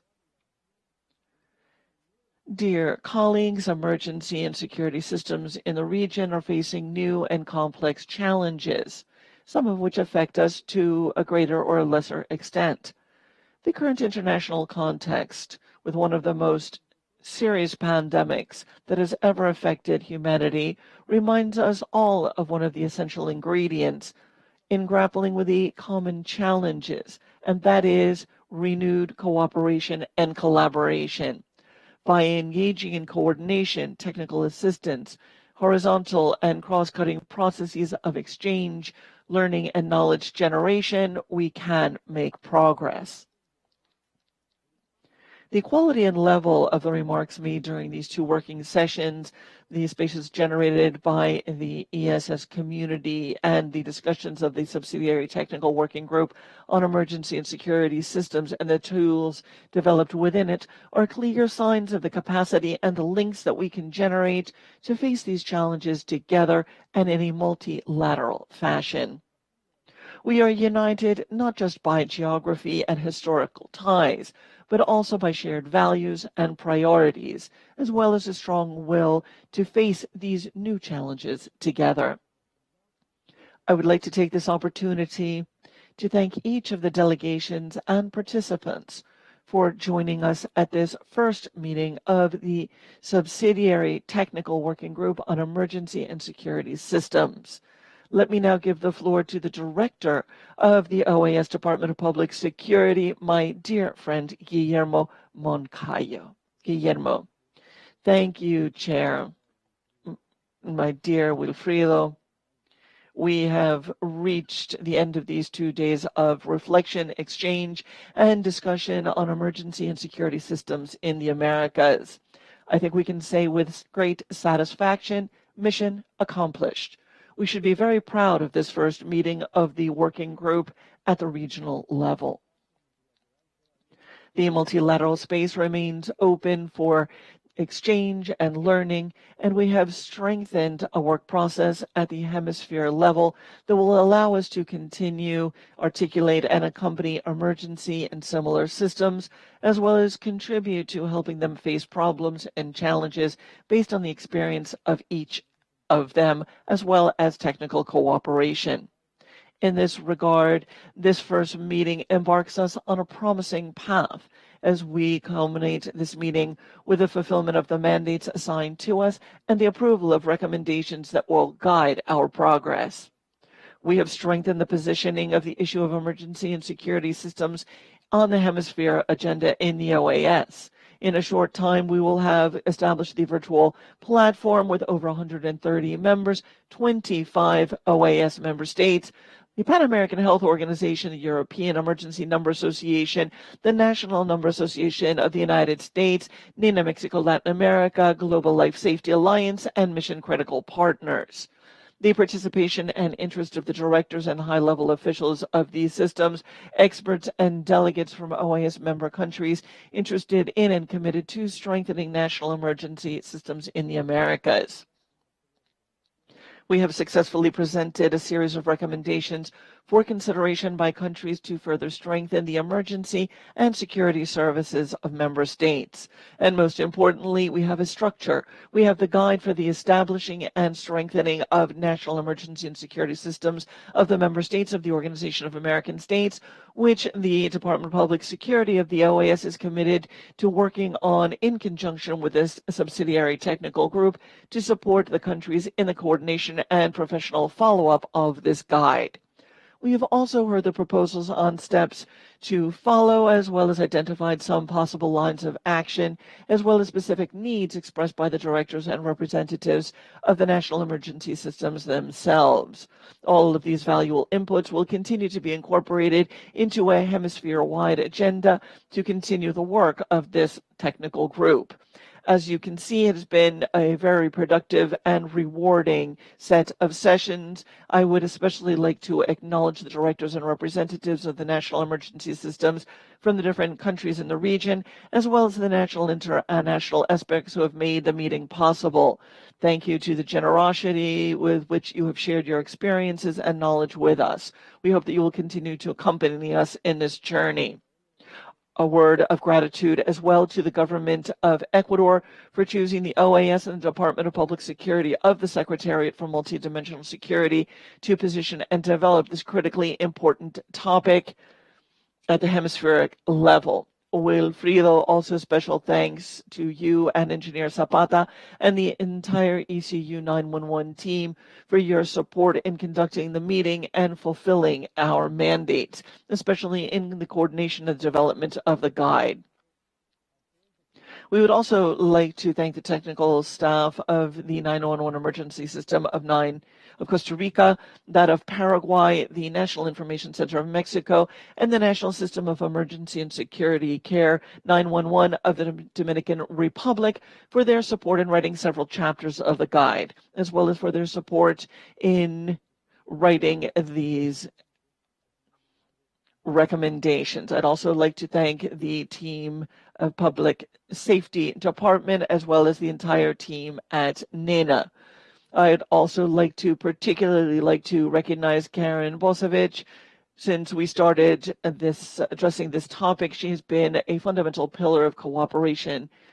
Without her passion, energy, and dedication, it would simply not have been possible to engage in this effort. We thank our consultant, Patricio Tudela. It is a privilege to have his experience and knowledge. Thank you to the team as well behind the coordination of the event, Ana Paula Uchoa, Ursula Lobaton, Pablo Martinez, the conference department, Luisa Quintero, Fernando Sole, interpreters and translators, and the press department for disseminating our activities.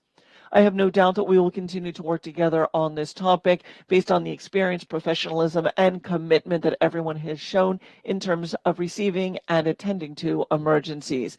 Thank you all for joining us and for participating. Thank you, Guillermo. It is such a pleasure to hear that report and to hear your passionate comments. All of this, of course, will be shared with Engineer Zapata. On that note, I declare the first meeting of the Subsidiary Technical Working Group on Emergency and Security Systems adjourned. The meeting stands adjourned. Thank you all very much and take care.